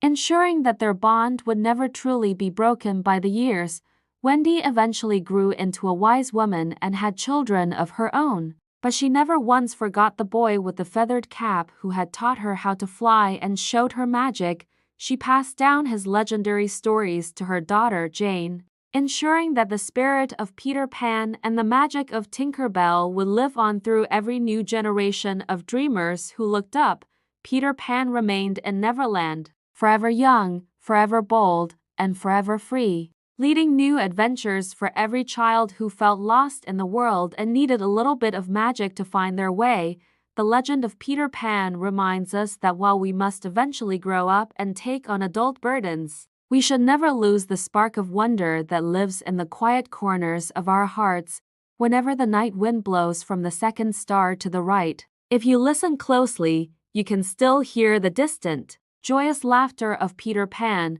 the boy who lived forever in our dreams. In a quiet village among the rolling hills of Tuscany, a lonely woodcarver named Geppetto spent his weary days crafting a marvelous puppet from a mysterious piece of pine that seemed to hum with a life of its own. He carved every feature with trembling hands, giving the puppet a mischievous expression and naming him Pinocchio, treating the wooden object with the same tender devotion as if he were a real son born of his own flesh. As the silver moon cast shimmering shadows, the benevolent blue fairy descended in a radiant glow of starlight to grant Geppetto's deepest wish by breathing the spark of consciousness into the cold, wooden limbs of the puppet. With a firm voice, the fairy warned Pinocchio that while he could move and speak, becoming a real human boy required him to prove his worth by being brave, perfectly truthful, and entirely unselfish in his actions. When the first golden rays of morning touched the workshop, Geppetto was stunned to find his wooden creation dancing on the workbench, laughing with joy and calling him Papa in a voice like a clear, ringing bell. Despite his poverty, the selfless woodcarver sold his only warm wool coat in the freezing winter to afford a brand new spelling book for Pinocchio, wanting more than anything for his wooden son to have a bright future. However, on his first journey to school, Pinocchio's fickle heart was lured away by the thumping drums and vibrant banners of Stromboli's puppet theater, which promised a world of excitement far beyond the dull walls of a classroom. Entranced by the dazzling lights, he foolishly sold his precious book for a ticket and leaped onto the stage, dancing with mechanical marionettes, unaware that his disobedience was the start of a dangerous and dark adventure. The greedy puppet master Stromboli, realizing a puppet without strings was worth a mountain of gold, cruelly snatched Pinocchio and locked him in a cold iron cage, intending to exploit him for profit for the rest of his life. In the damp darkness, the blue fairy appeared, her light illuminating his tears, and asked why he had not attended school. But the terrified and ashamed boy began to weave a complex web of desperate, imaginative lies. With every dishonest word, Pinocchio's wooden nose began to unnaturally stretch and grow, sprouting green leaves and small twigs at the tip, until it was so incredibly long that he could no longer turn his head within the cage. Seeing his nose, Pinocchio wept bitter tears of genuine regret, realizing his lies were a physical burden that exposed his inner shame. And he begged the fairy for one more chance to prove he could be good. The fairy magically restored his nose and unlocked the cage with a wave of her wand, urging him to run straight home to his father without looking back at the many temptations of the cruel world. But his resolve was weak, and he was soon intercepted by the crafty fox and the bumbling cat, two swindlers who used honeyed words to convince Pinocchio that he could grow wealth overnight without any hard work. They led him to the field of miracles, whispering that if he buried his gold coins and whispered a secret spell, a magnificent tree dripping with gold would sprout from the earth by the time the moon rose. While Pinocchio dreamed of grand gifts for Geppetto, the two villains waited for the silence of night before digging up the coins, laughing at the puppet's naivety as they vanished into the shadows with his money lost and broke. Pinocchio met a group of rowdy boys on a coach who invited him to Pleasure Island, a legendary place where there were no rules, no parents, and absolutely no schoolwork to be done. For many days, Pinocchio indulged in a life of laziness, eating candy and playing games, completely ignoring the mournful braying sounds of donkeys that seemed to echo from the dark, industrial corners of the mysterious island. Suddenly, Pinocchio felt a terrifying itch as long, fuzzy donkey ears sprouted from his head and a coarse tail burst through his pants, a physical manifestation of his descent into animalistic and thoughtless, lazy behavior. Realizing the island's curse turned lazy children into donkeys, Pinocchio gathered his courage and leaped into the churning ocean waves, swimming desperately for his life. Just as his donkey transformation was nearly complete in the water, after hours of battling the tide, a white seagull delivered a heartbreaking message, telling Pinocchio that Geppetto had built a small boat and set sail into the treacherous, stormy ocean to find his lost wooden son. The bird warned that a monstrous whale known as Monstro, the undisputed terror of the deep, had emerged from the abyss and swallowed the old man's boat whole during a violent surge of the midnight waves. Without hesitation, the brave wooden boy dove into the dark abyss of the sea, and after a desperate struggle, he was sucked into the gargantuan, rib-lined cavern of the whale's belly through its massive, filter-like teeth. There, in the dim light of a dying candle, he found a frail and heartbroken Geppetto sitting on the deck of his wrecked boat, looking as though he had given up all hope of ever being saved. Their reunion was an explosion of hugs and tears, but Pinocchio quickly realized they had very little time to act before the whale's massive lungs ran out of air or the creature dove back into the depths. "We must make the whale sneeze," Pinocchio shouted, gathering dry wood and old crates from the many shipwrecks to build a massive, smoking bonfire that would irritate the giant, prehistoric beast's sensitive and giant throat. As thick smoke filled the vast chamber, the creature began to shake and groan until it let out a sneeze so titanic that it launched their small, makeshift raft through the air and out into the sea. In the freezing, stormy water, Pinocchio grabbed his father's collar and kicked with every ounce of strength, fighting against the massive waves that threatened to pull the old man down into the dark grave of the ocean. He dragged the unconscious Geppetto onto the dry, golden sand before his own strength finally failed him, and he collapsed in the surf, his wooden body battered and motionless beneath the rising light of the morning sun. The blue fairy appeared one final time, whispering that his ultimate act of bravery and his selfless sacrifice for his father had finally proven that he possessed the noble heart of a true, living human being. A brilliant flash of azure light enveloped the beach, and the hard, painted wood of Pinocchio's body began to soften and change, turning into warm skin while his stiff joints became flexible and his heart beat. Pinocchio gasped for air, his lungs filling with the salty breeze as he realized he was no longer a puppet, but a real boy with the freedom to choose his own path and feel true human emotions. Geppetto woke up on the sand and cried out in utter disbelief and overwhelming joy, embracing his son who was no longer made of pine, but was a real boy. Realizing their long journey was over, the village celebrated their return with music and Geppetto's workshop was transformed into a home filled with constant laughter. As the old man and his son lived out their days in perfect and happy harmony, Pinocchio became the most diligent student in the province, always carrying a small piece of pine in his pocket to remind him of the heavy weight of the wooden nose he once wore in his selfishness. Jiminy Cricket, his loyal friend and official conscience, remained perched on his shoulder for many years, continuing to whisper wise advice to ensure that the boy never forgot the valuable lessons he had learned through trial. The boy, once carved from a block of wood, grew into a man of extraordinary character, known throughout the country for his unwavering honesty and his boundless kindness toward those who were lost or in need. He took loving care of Geppetto until the very end, returning the same infinite love and patience that the woodcarver had poured into that first piece of wood so many years ago. On that moonlit night, the timeless story of Pinocchio serves as a powerful reminder that we are not defined by our birth, but by the difficult choices we make and the courage we show when facing our own inner demons. The legend of the wooden boy who earned a soul remains a cherished testament to the enduring power of truth, the necessity of courage, and the transformative magic found within the bonds of a loving family. It was the coldest and most unforgiving New Year's Eve of the winter, with heavy, relentless snowflakes falling from a leaden sky to cover every hidden corner of the city in a thick, icy white blanket. A small, destitute match girl,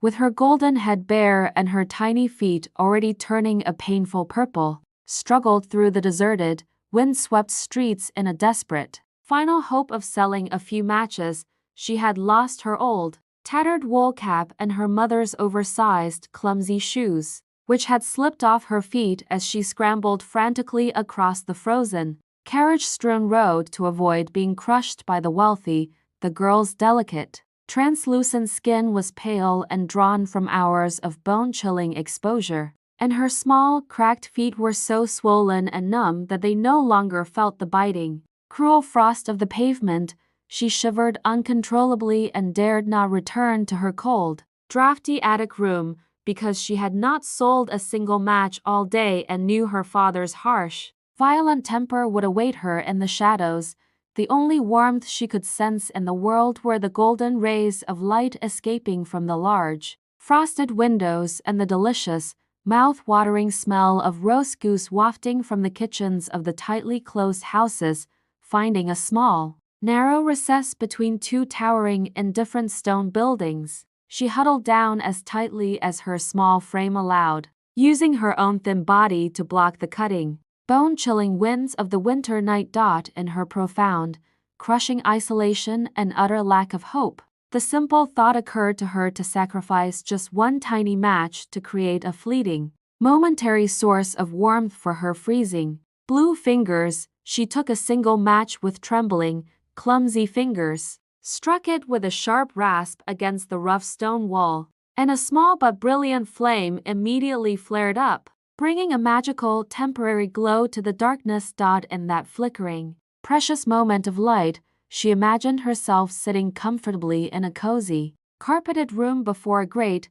cast-iron stove with a roaring fire that chased away every bit of the winter's ice. The flame danced beautifully before her white eyes, radiating a comforting, life-giving warmth against her frozen face. But in a mere cruel second, the match burned out and the warm illusion vanished into the hollow darkness. Feeling the biting cold return with even greater, more painful intensity, she decided to light a second match, desperate to witness that soothing, golden miracle one more time before the night claimed her completely. This time, the soft light fell upon the cold, gray stone wall, turning it transparent and thin like a fine silk veil, allowing her to look directly into the grand, opulent room that lay just beyond her reach. She saw a massive table laden with a lavish, steaming feast, covered in a snow-white linen cloth and featuring a golden, perfectly roast goose that filled the cold air with its rich,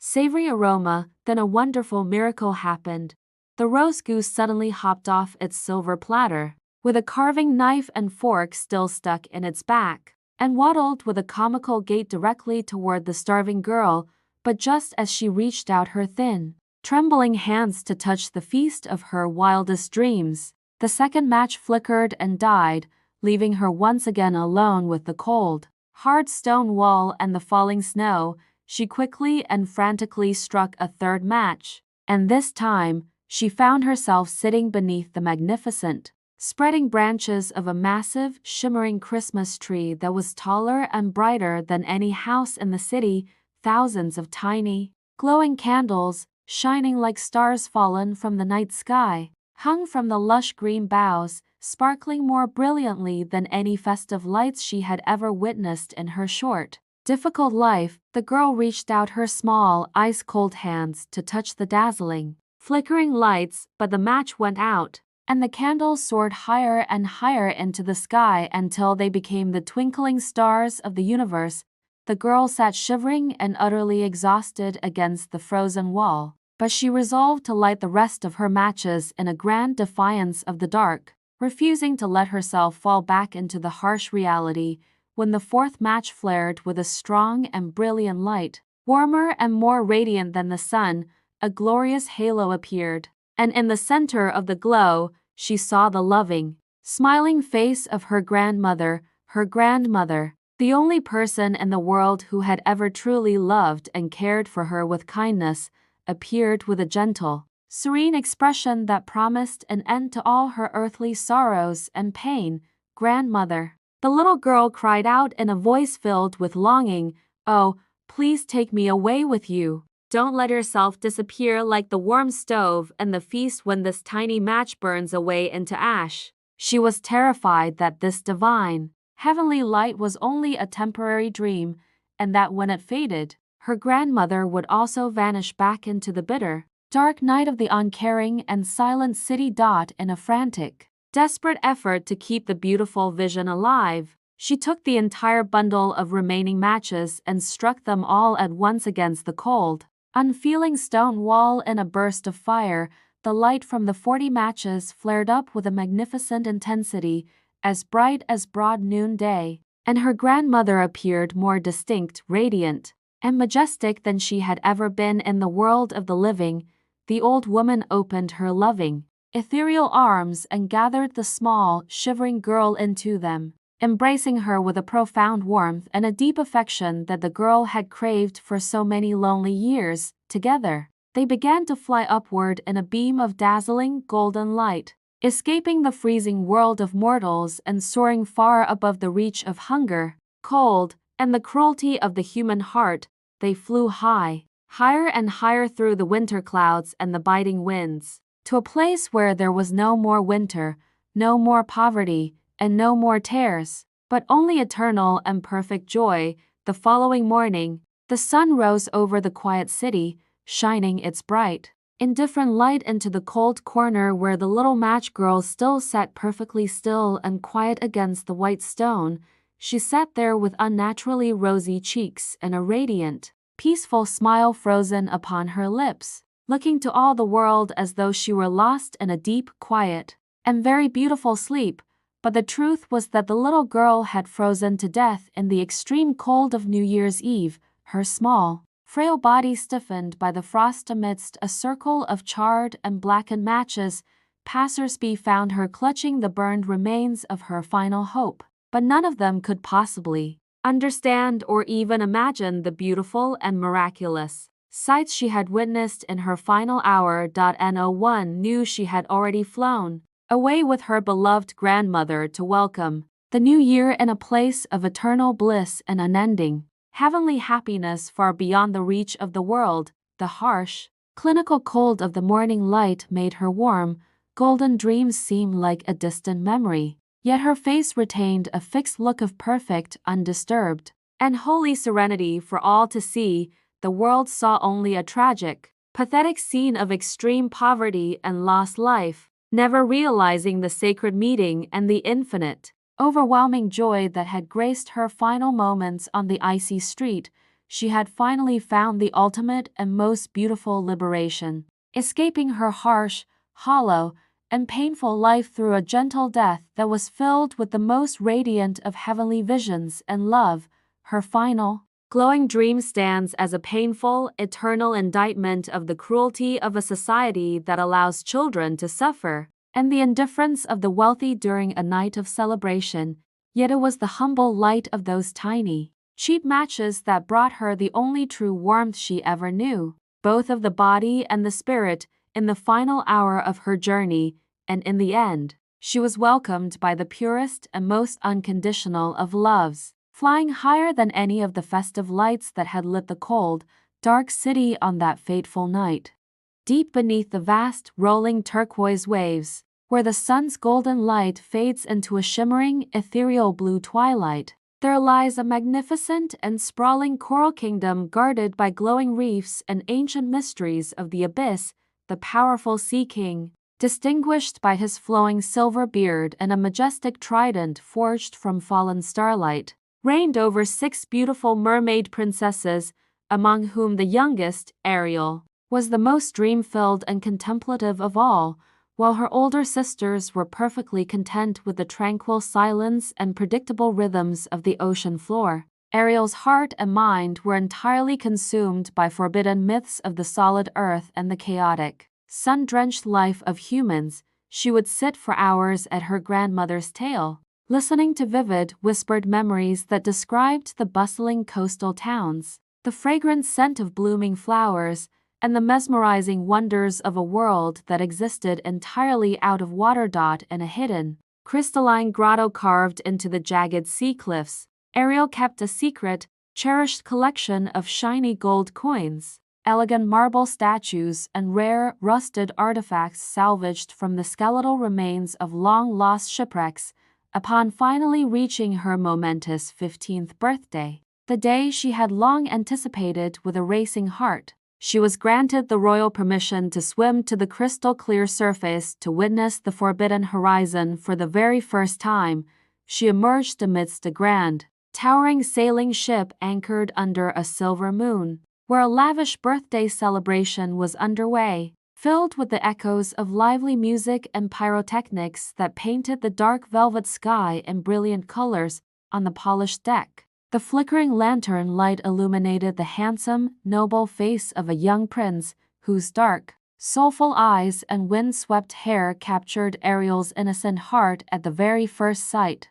changing her destiny forever. Suddenly, a violent and merciless storm struck the vessel without any warning, snapping the tall timber masts like twigs and throwing the prince into the frigid, churning waves that threatened to swallow his mortal soul into the deep. Without a single moment's hesitation, Ariel plunged into the swirling, deadly vortex, using all her supernatural mermaid strength to lift the unconscious prince and carry him through the gale to the soft, pale sands of a nearby convent shore. She hid behind the jagged, salt-sprayed rocks until a young maiden from the convent discovered and rescued him, after which Ariel dove back into the foam with a heavy heart, his image forever burned into her eternal memory. From that fateful, tragic moment, a burning and uncontrollable desire to be transformed into a human, so she could walk beside him and earn his love, became a constant, painful obsession that haunted her every waking hour beneath the sea. Driven by a desperate and unyielding love that ignored all reason, she sought out the terrifying, bone-strewn lair of the sea witch Ursula, whose voice was like the crashing surf and whose dark sorcery was feared by all creatures. The cunning Ursula, with a predatory smile, agreed to grant her slender, graceful human legs in exchange for her shimmering, iridescent fishtail, which was the only way she could ever hope to integrate into the prince's foreign world. But the steep, heart-wrenching price demanded was Ariel's divine singing voice, the musical jewel of the entire ocean kingdom, which had to be permanently sealed away within a magical, glowing seashell, leaving her in absolute silence. "You shall have your human form," the witch warned with a cackle, "but every single step you take on land will haunt you with excruciating agony, as if sharp, invisible knives were piercing through your tender, new flesh." The cruelest and most heartless condition was that if the prince married anyone else within 3 days, Ariel would lose her only chance at gaining an eternal soul, transform into cold sea foam, and vanish into the waves forever. disregarding the horrific threats and the loss of her identity. Ariel accepted the devilish bargain with a trembling hand, feeling the searing heat of the magic as her voice was drawn out and exchanged for her new, fragile legs. The sorceress performed the dark, rhythmic ritual, and Ariel felt her brilliant, powerful scales shrink and tear apart into two weak, human limbs, leaving her feeling utterly vulnerable and overwhelmed by a blinding, white-hot pain. She washed up on a secluded, rocky beach, and as her soft feet touched the coarse, burning sand, a numbing pain radiated through her entire being, forcing her to lie still on the damp shore as a stranger to herself. The prince, during his solitary morning walk, discovered the silent and mysterious girl, and being struck by her gentle beauty and the profound sorrow in her eyes, he brought her back to his grand seaside palace to recover. Ariel, despite the excruciating, daily torment of every movement, danced with a heartbreaking grace for the prince, her motions a silent, lyrical poetry that she masked with a brave and hopeful smile to hide her inner suffering. The prince grew to cherish her as a kindred spirit and a wonderful, silent companion. Yet he never once realized the deep, romantic, and sacrificial love that burned within her mute heart as she watched him from afar. In his distracted mind, the one who had truly saved his life during the great storm was still the maiden with the heavenly voice whom he believed he found by the convent, never suspecting Ariel was his true savior. Seeing their bond grow, the jealous sea witch Ursula decided to act, using her dark, manipulative sorcery to create a perfect, wicked trap for Ariel's innocent and fragile hopes of finding a place in the human world. She transformed herself into a stunning, golden-haired girl named Vanessa, using Ariel's stolen, magical voice to sing and enchant the prince, capturing his entire attention and devotion in a single, calculated instant of deception. The prince was immediately mesmerized by the familiar, haunting melody of the stolen voice, believing he had finally found his destined savior, and he never suspected the dark, monstrous identity hidden beneath the beautiful stranger's face. They swiftly arranged a royal wedding on a magnificent, flag-strewn ship, preparing for a union that would shatter Ariel's thin hopes of survival before the 3-day deadline had reached its inevitable and tragic end.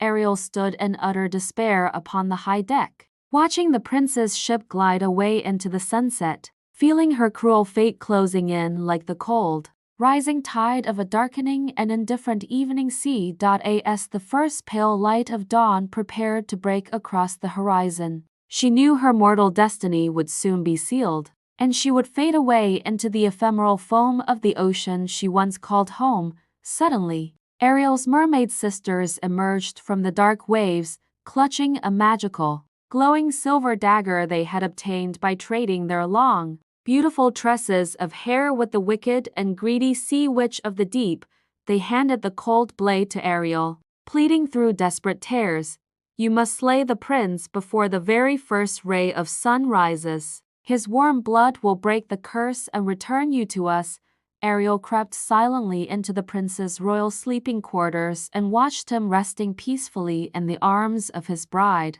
But her immense and selfless love proved far stronger than her own instinct for survival. She could not bring herself to commit such a heartless and bloody act against the only man she had ever loved, even if it meant accepting her own quiet, lonely, and inevitable demise at the break of day.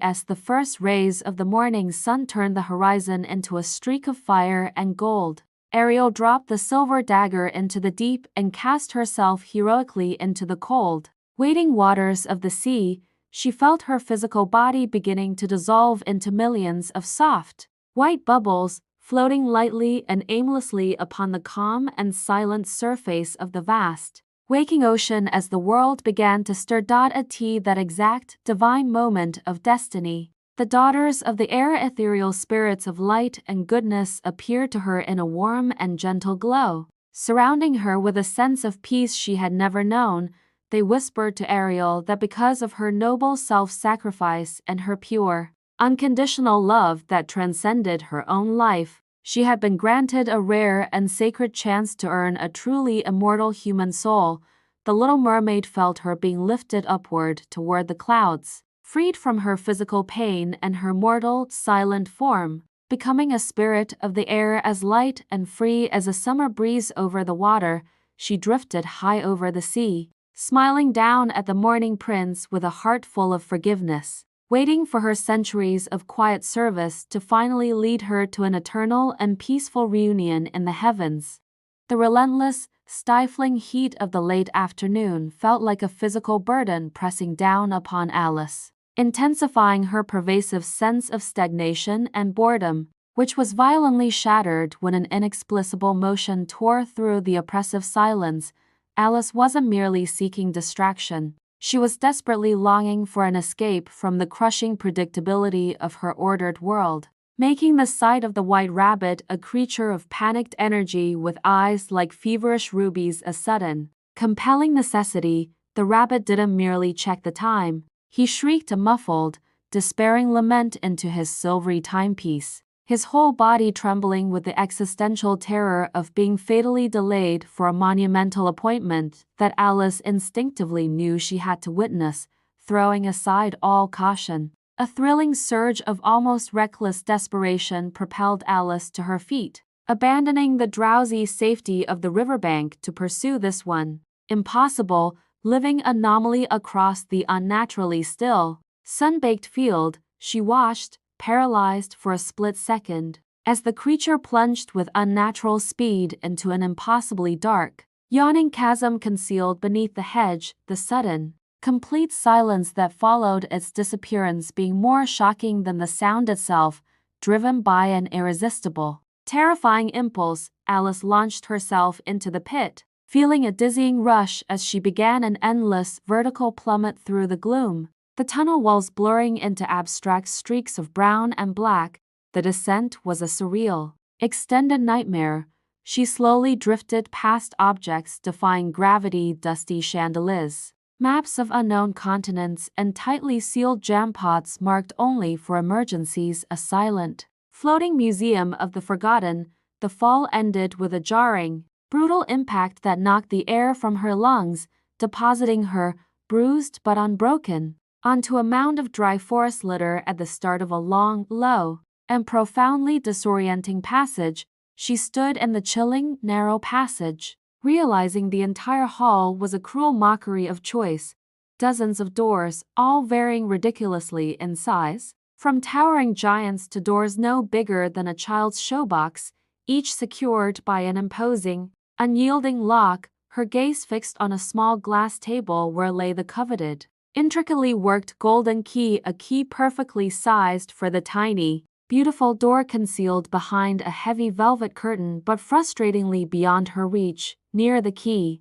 a small, stoppered glass bottle appeared, emitting a faint glow and bearing a handwritten label, "Drink me," prompting a lengthy, rational debate in Alice's mind about the wisdom of consuming an unlabeled, magical substance. Alice took a small, nervous sip, immediately feeling a disconcerting inward collapse, the muscles and bones of her body shrinking painfully until she was the perfect height for the small door, yet tragically still unable to retrieve the key from the tabletop. Overwhelmed by this near success, she found a glistening currant cake magically placed at her feet, marked with the imperative "Eat me," compelling her to consume it in a desperate, almost tearful gamble for salvation. The effect was immediate and agonizing. She shot upwards like a released spring, growing until her head was painfully crushed against the carved stone ceiling, forcing her into a tortuous, cramped posture. This physical agony triggered an emotional cascade. She wept great, scalding tears of pure distress and loneliness, their immense volume quickly flooding the hall and merging into a vast, dangerous lake. She now found herself paddling for survival in her own salty reservoir of sadness, forced into close, uncomfortable company with the haughty mouse and other sodden creatures who were equally terrified by the unnatural conditions. Upon scrambling ashore, the damp group, led by the officious Dodo, held a ridiculous caucus race, a long, senseless scramble in random directions across the muddy bank until, by mutual, absurd consent, everyone was declared dry and a winner, the white rabbit reappeared. His initial panic now amplified to a shrieking frenzy as he realized he had lost his embroidered gloves and the indispensable fan. Frantically mistaking Alice for his servant, Mary Ann, Alice, hoping to redeem herself, hurried to his meticulously clean cottage, where she once again succumbed to the lure of an unlabeled potion, drinking it only to find herself expanding violently, her body an unyielding barrier wedged into the architecture. The agitated creatures outside, fearing their home was being demolished, bombarded the cottage with small, magically potent pebbles, which transformed instantly into miniature shrinking cakes that Alice frantically consumed to escape the confinement. Finally free, Alice wandered deep into the silent, suffocating density of the forest, eventually encountering the majestic, turquoise-hued caterpillar, who sat in meditative silence on a colossal mushroom. Enveloped in fragrant smoke, the creature challenged her with a profound, accusatory question, "Who are you?" forcing Alice to confront the distressing realization that her identity,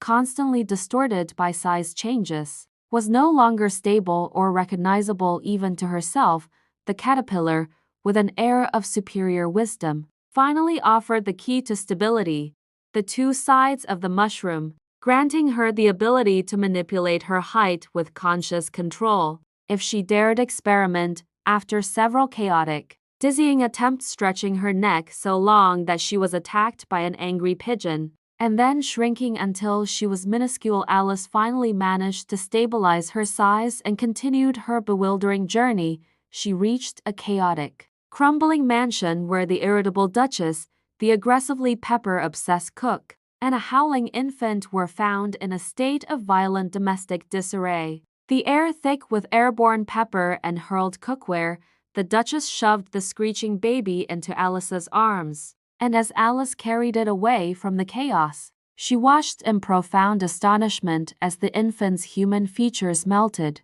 morphing into the face of a disgruntled piglet, which she gently released into the foliage. Alice was then intercepted by the haunting, magnetic presence of the Cheshire Cat, whose colossal, mischievous grin hung permanently in the air, often preceding or following the rest of its striped form as it faded in and out of existence. The cat cryptically directed her towards the March Hare's desolate property, where she witnessed the ceaseless, ridiculous tea party and endless celebration of unbirthdays governed by the Mad Hatter's illogical, frustrating rules. Alice found the party insufferable, enduring the Hatter's meaningless riddles, the Hare's blatant rudeness, and the Dormouse's repetitive slumber, before finally departing in a huff, declaring the gathering the most senseless thing she had ever witnessed. Leaving the party's noise behind, she discovered a magnificent garden where fear was the prevailing emotion.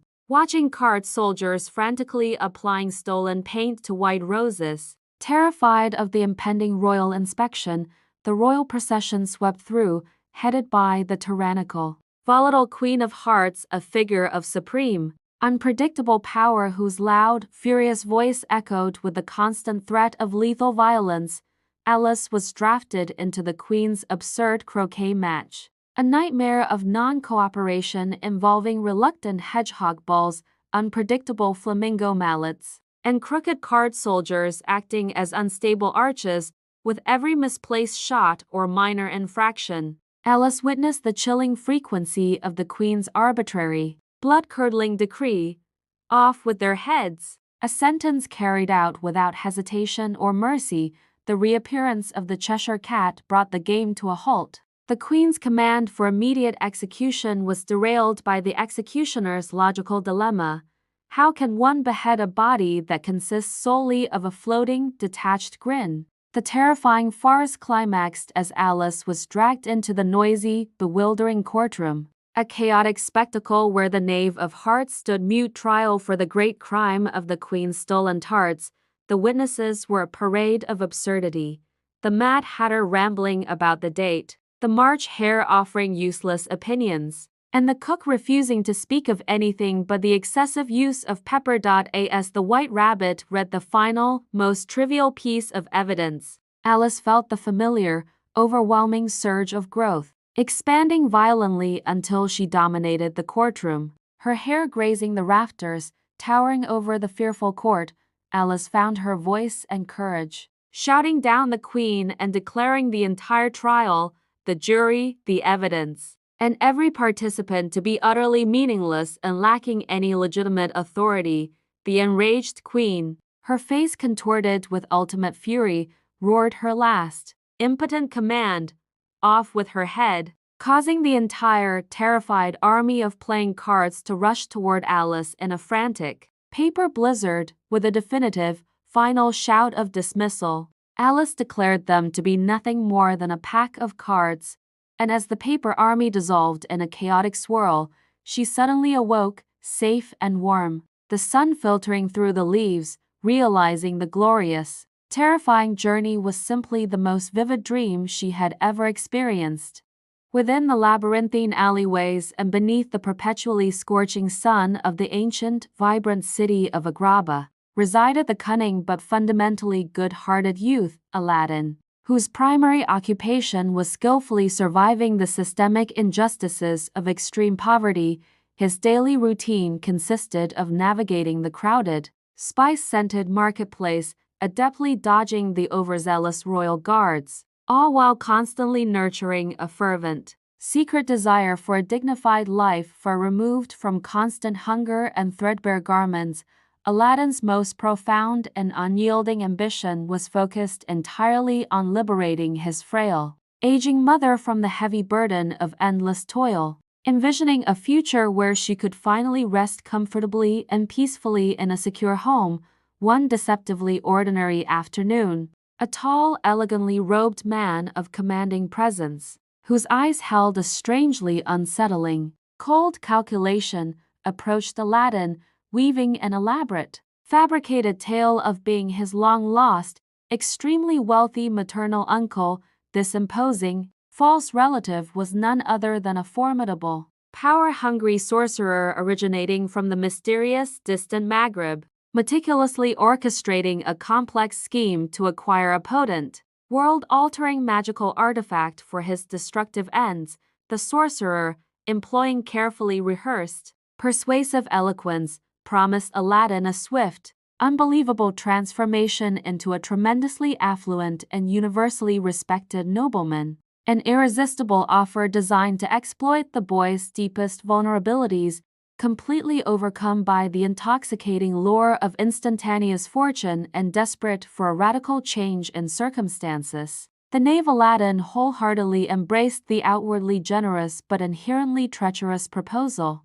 Ignoring the faint warning signs of the man's cold demeanor, their clandestine journey led them far away from the familiar city sounds, trekking laboriously across the vast, silent, golden dunes until they eventually arrived at an isolated, ominous clearing dominated by an enormous, intricately carved stone slab. After performing a spectacular, terrifying array of magical gestures and whispering dark, guttural incantations, the massive stone slab violently lifted, grudgingly exposing the gaping, impossibly dark maw of the legendary cavern below. The sorcerer, his voice dropping to a low, intense conspiratorial tone, explained that this forbidden locale was the infamous Cave of Wonders, which held countless ancient riches, but most importantly, a single, unassuming bronze lamp. Aladdin was sternly instructed to make the perilous descent, retrieve only the specific dust-caked oil lamp, and rigorously avoid touching any of the tempting, distracting gold and precious stones littering the floor. Despite the overwhelming, paralyzing fear gripping his heart, Aladdin resolutely stepped into the echoing blackness, driven forward by the profound hope that this solitary act would be the definitive key to unlocking his new, prosperous destiny. The subterranean space was a breathtaking, dizzying spectacle, illuminating the sheer magnitude of forgotten treasure, cascading waterfalls of jewels and gleaming mountains of antique gold coins, a sight intended to test the strongest, resolve, successfully resisting the powerful, avaricious temptation, Aladdin carefully located the desired artifact. Finding the tarnished, heavy oil lamp nestled deep within the inner recesses of the dusty chamber, upon returning to the illuminated entrance, Aladdin cautiously requested the sorcerer's strong aid to pull him out of the deep shaft before handing over the lamp. A moment of street-smart wisdom born of ingrained distrust, driven to a frenzy by his burning obsession and utter lack of patience. The sorcerer reacted with savage fury, violently slamming the massive stone lid back into place, sealing Aladdin's fate with a sickening, final thud. Utterly abandoned and consumed by absolute despair, Aladdin slumped against the cold stone, realizing the immense tragedy of his situation. Surrounded by boundless wealth that now served only as a cold, pointless monument to his imminent demise, while nervously pacing the confined space, rubbing his trembling hands together for comfort, Aladdin unknowingly brushed the ancient, gritty surface of the plain oil lamp he still tightly clutched, with an immediate, earth-shaking detonation of noise and a dizzying funnel of smoking, ethereal light. A colossal, muscle-bound genie, radiant in shifting shades of sapphire and azure, instantly materialized before the astonished youth. The booming, reverberating voice of the genie announced his eternal existence as the powerful, magical slave to the lamp, now unequivocally bound to serve the commands of its frightened, bewildered new master, quickly transitioning from terror to an exhilarating, dizzying comprehension. Aladdin suddenly grasped the incredible, mind-boggling reality that he possessed a force capable of manipulating the very fabric of existence. His very first, deeply heartfelt command bypassed all material desires, focusing purely on survival. He simply wished to be instantly transported, safe and sound, far away from the dark tomb and back to his small, familiar house. The omnipresent genie granted the earnest plea effortlessly, instantly dissolving the physical space between them, safely delivering Aladdin and the magical vessel back into the comforting familiarity of his mother's humble kitchen. Over time, Aladdin meticulously learned the intricacies and strict limitations of the three powerful wishes, understanding that true, spontaneous love and resurrection from death were fundamentally outside the genie's omnipotence. He carefully utilized his second wish, meticulously commanding the genie to meticulously fabricate an identity for him as a fabulously wealthy, charming, and highly respected prince of unquestionable royal lineage. Backed by the genie's reality-altering magic, Aladdin quickly acquired a palatial, snow-white residence filled with priceless artifacts, along with a perfectly choreographed retinue of devoted, impeccably uniformed attendants. Completing his unbelievable transformation, this meticulously constructed royal facade provided Aladdin with the necessary social standing to formally petition the Sultan for the coveted hand of the exquisitely beautiful and fiercely intelligent Princess Jasmine. Princess Jasmine, renowned across the continents for her unwavering spirit and determined refusal to enter into an emotionally sterile, politically motivated marriage, regarded the new prince with initial, profound skepticism and reserve. Nevertheless, Aladdin's genuine warmth, his underlying innate humility, and shared adventurous spirit gradually broke down the princess's formidable defenses, culminating in a passionate, authentic union of deep affection. Their glorious, newfound marital bliss and the tranquility of the kingdom were violently shattered by the meticulous, patient reappearance of the relentlessly vindictive, dark-hearted sorcerer, concealing his malevolence beneath the guise of a harmless, wandering street peddler. The sorcerer loudly called out his deceptive, memorable offer of new lamps for old, banking on the ignorance of the palace staff.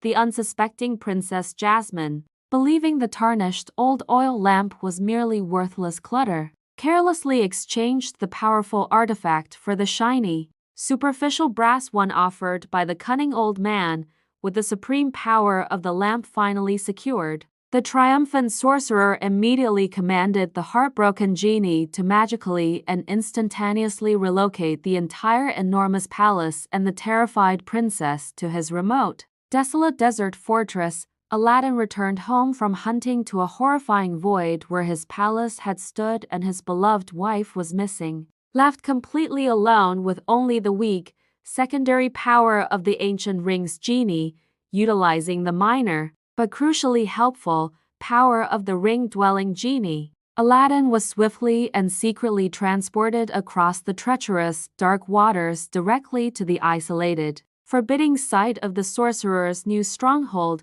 Displaying profound courage and sharp tactical thinking, he devised an intricate plan to personally recover the stolen lamp through clever subterfuge, entirely preserving his last powerful wish for the safety of the Princess Dot in a climactic and intensely dramatic struggle of wits against dark magic. Aladdin expertly tricked the overconfident sorcerer, seizing the magical lamp back from his grasp at the peak of the villain's hubris. His very last and most selfless command to the genie was to permanently neutralize the great threat, banishing the wicked, treacherous sorcerer to an inescapable, silent dimension for the remainder of time. The entire majestic palace, with the beautiful, greatly relieved Princess Jasmine inside, was instantaneously and safely returned to its original, familiar location in Agrabah, signaling the definitive and joyful conclusion to the horrific ordeal.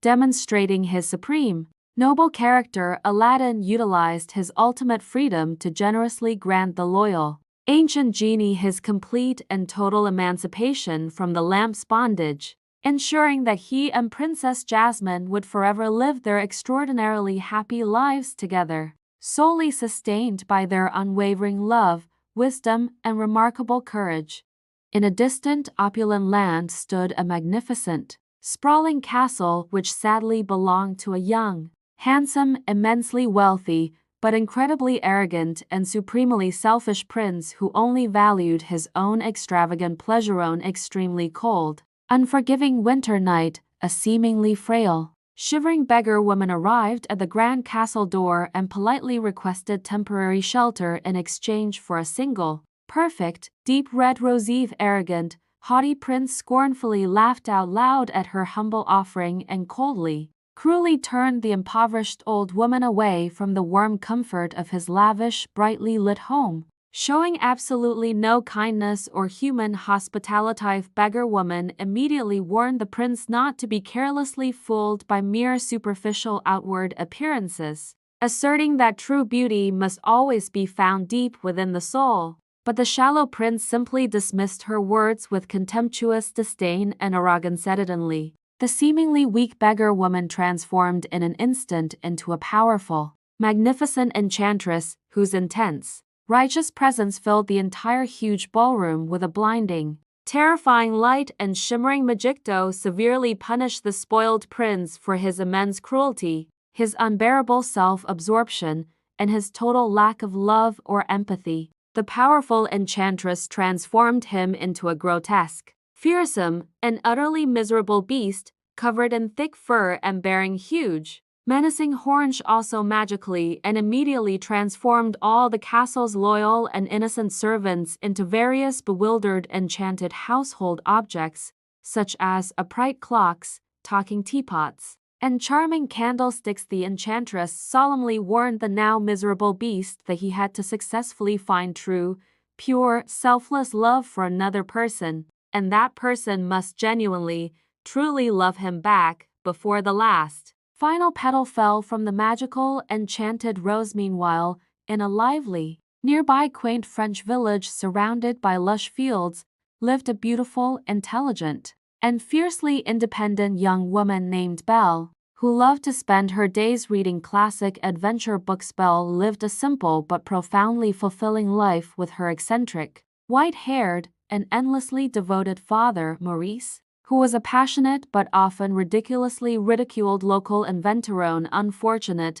blustery, and windswept day, Maurice departed on a vital trading journey to the market but quickly became terribly lost, confused, and dangerously disoriented during a sudden, violent, thick snowstorm deep in the surrounding forest, desperately searching for any dry, safe refuge and sanctuary from the relentless, freezing storm and the hungry wolves. The frightened inventor stumbled upon the eerie, immense, and magically quiet castle lurking nearby. The huge, angry, and territorial beast immediately discovered the frightened, soaked Maurice trespassing inside his private courtyard and furiously locked the frail, elderly man in a cold, dark, stone prison cell in the isolated dungeon. Belle, noticing her father's unusual and prolonged absence, bravely traced his frantic horse's path to the remote, foreboding fortress. Determined to confront the dangerous owner and rescue her loved one, Belle rushed fearlessly inside the giant,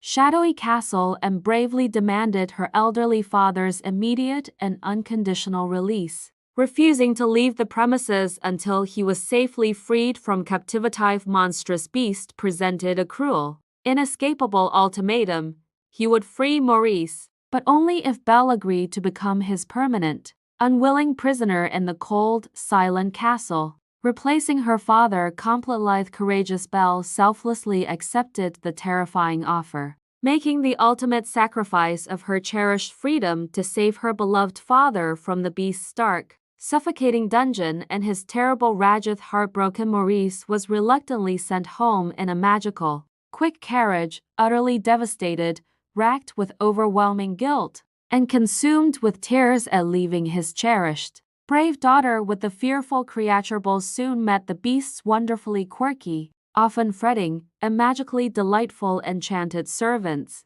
who immediately tried their absolute best to gently comfort the distraught young woman with kindness and song. Servants, including the overbearing Cogsworth the clock and the flamboyant Lumi Ray the candlestick, secretly held onto hope that Belle might be the key to finally breaking their terrible, painful enchantment. The lonely, tormented beast kept the one magical, perpetually glowing, deep crimson rose under a decorative, protective glass bell jar in the most inaccessible, deeply shadowed corner of his large private window. Every single day, the beautiful but magically delicate rose slowly, visibly began to tragically lose its vibrant, precious petals, each one symbolically reminding the beast of the critical, rapidly dwindling time remaining for him. The enchanted rose was indeed a critical, life-defining timer. The cursed beast knew he absolutely had to sincerely find, successfully earn, and truly reciprocate true,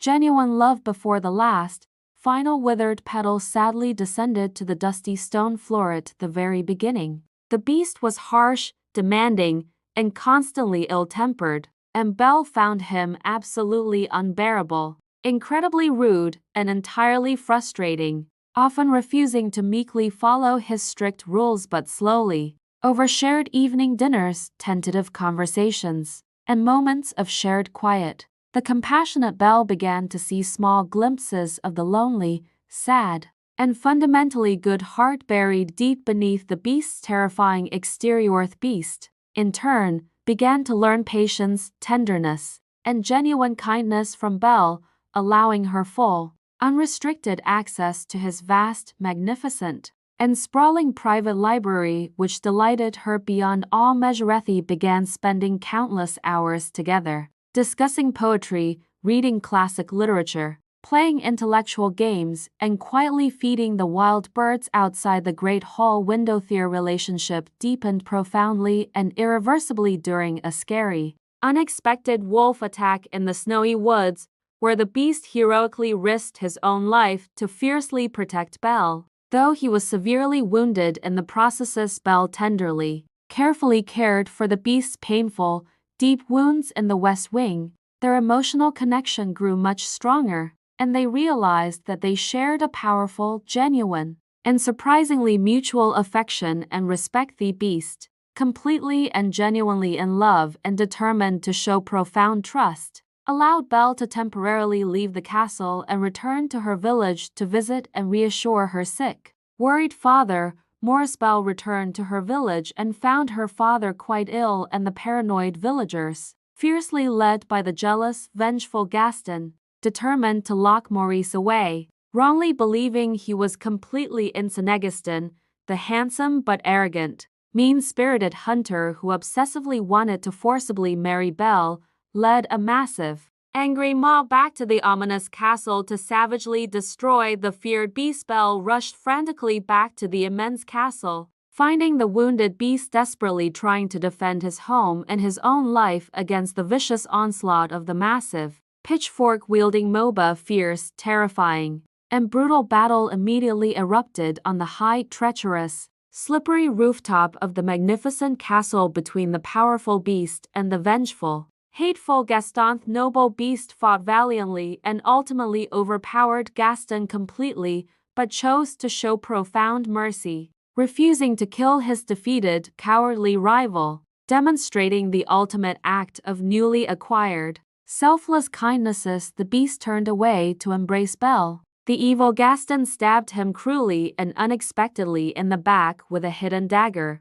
and the mortally wounded beast collapsed and fell onto the cold, snowy stone floor. Belle rushed tearfully to the dying beast, crying hysterically and desperately pleading with him to stay alive, confessing tearfully, "I love you, my dear beast. I truly love you with all my heart." Just as the final, sad, tiny rose petal gracefully detached itself from the stem and softly floated down to the cold floor, Belle's tearful, true, heartfelt confession miraculously broke the powerful, binding dark curtain. A blinding, majestic flash of golden, overwhelming light and swirling, warm magic. The hideous beast's furry form instantly dissolved, and he transformed back into the handsome, kind, and noble prince he was meant to be all along. Enchantments on the castle were also broken. The servants returned to their overjoyed human forms, and the loving prince and beautiful Belle were soon married,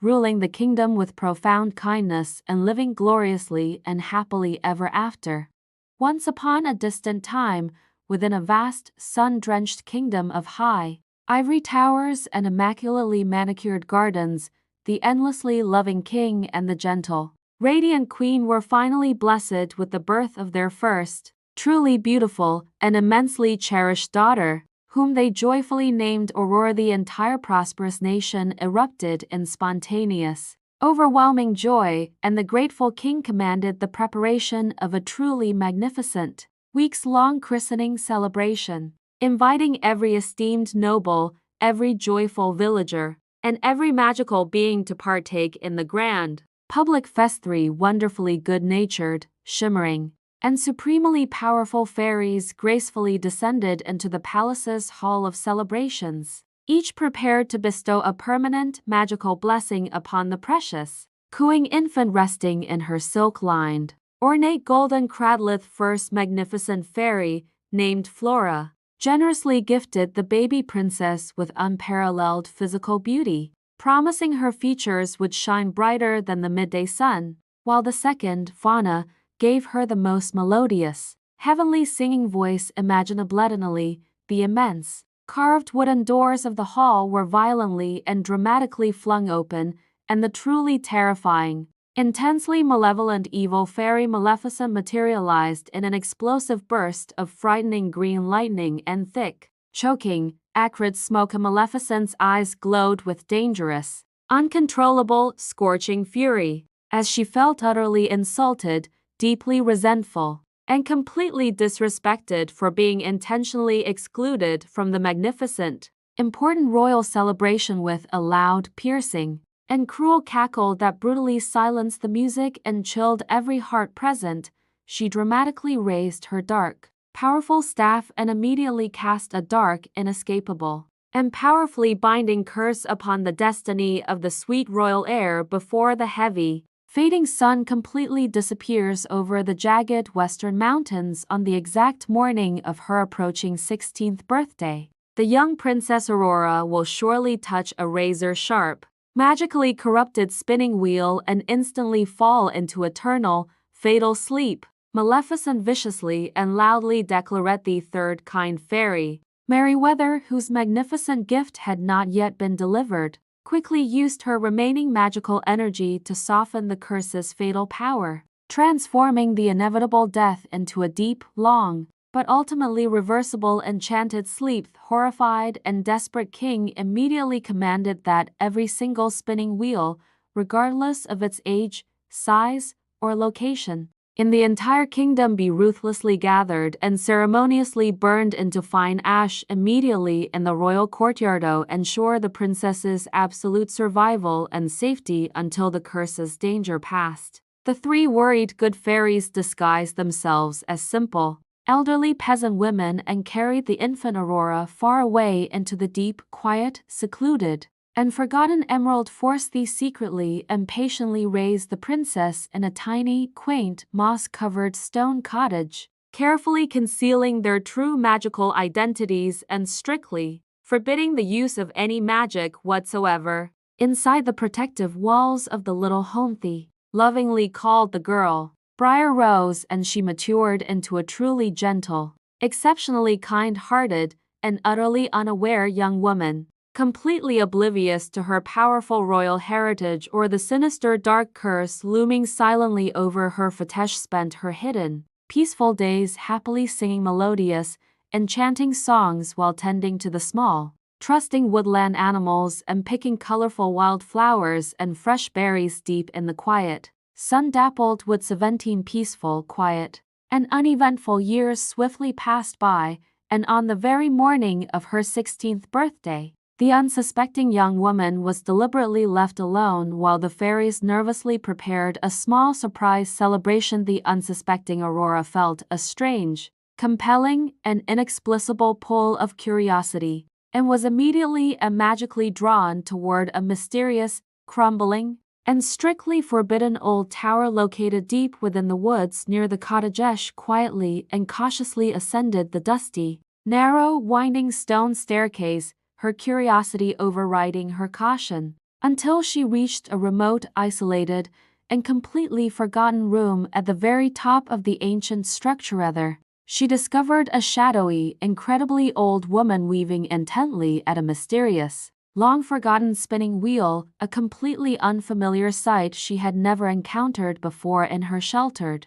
secluded life. A Maleficent, cleverly disguised as the seemingly harmless old woman, watched with cruel, intense satisfaction as the naive Aurora, drawn by magnetic curiosity, reached out and instantly pricked her delicate finger deeply on the razor-sharp, enchanted spin-lith. Terrible curse immediately and completely came true. The beautiful Princess Aurora instantly collapsed onto a dusty, stone bed, her breathing fading as she fell into a deep, long, magical, and irreversible slumber. 3 good fairies immediately rushed back to the secluded cottage and found their beloved Aurora lying completely still, heartbreakingly pale, and forever trapped in the powerful, unbreakable magical sleep of her world. With profound sadness and recognizing their ultimate failure to protect her, they gently and sorrowfully carried the sleeping princess back to the immense, magnificent, but suddenly silent palace. Fairies tenderly laid Aurora upon the grandest, highest royal bed, surrounding her with protective, shimmering light and tearful, regretful goodbyes as they prepared for the long wait to prevent every resident from experiencing the terrible, agonizing grief over the next 100 years. The kind fairies quickly cast a powerful, final, benevolent sleeping spell over the entire massive castle, and everyone in Sedivery's soul instantly froze where they stood. The cook stopped stirring the soup, the royal guards froze mid-step, and the king and queen collapsed into slumber while desperately weeping over their daughter's bed. Immediately, massive, incredibly thick, impenetrable thorny vines, powered by Maleficent's persistent dark magic, aggressively and quickly grew all around the silent, towering castle walls and the surrounding moat. These immense, thorny, and magically enhanced walls completely sealed off the silent, magnificent palace from the outside world, effectively hiding it from the searching eyes of any curious traveler or potential rescuer. Magnificent, enchanted castle was utterly forgotten by the busy world outside, patiently lying dormant for 100 long, silent years, perpetually shrouded in a vast, dark, menacing blanket of magical thorns. Magical, thorny barriers grew higher, thicker, and more fiercely guarded with each passing decade, creating a giant, insurmountable barrier that prevented any premature prince from reaching the inner whilst patient kingdom waited desperately for the predestined day a brave, heroic soul would finally arrive, the one fated by destiny to break the binding dark spell with the magical, healing power of true love's kiss. After 100 agonizingly long, quiet years had finally passed, a very handsome, strong, an exceptionally brave young prince named Philip rode his mighty white horse near the isolated,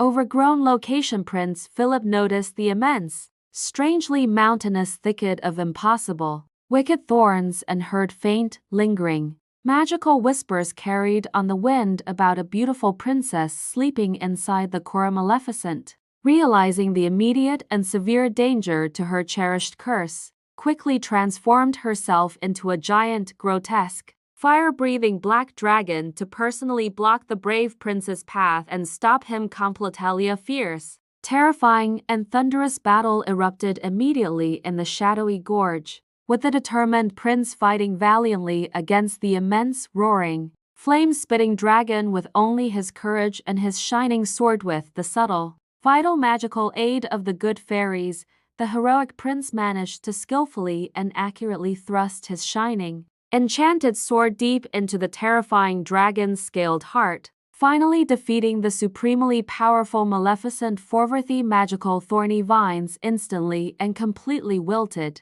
disappeared, and crumbled into dust, allowing Prince Philip to finally ride his strong horse swiftly toward the gigantic, silent, and ancient castle entrance without obstruction. Climbed the highest, quietest tower stairs, passing the frozen figures of the sleeping king and queen, until he finally found the beautiful, sleeping princess lying peacefully still upon the grand, hidden bed. Struck by her incredible ethereal beauty and immense grace, the brave Prince Philip gently leaned down and tenderly placed a soft, deeply heartfelt, and pure kiss upon the princess's pale, waiting lips. The ancient, binding curse was instantly and completely broken by the power of true love, and the beautiful Princess Aurora slowly, gracefully opened her wide, stunning blue eyes, gazing happily at her handsome, heroic savior. The entire enormous castle immediately sprang back to vibrant life.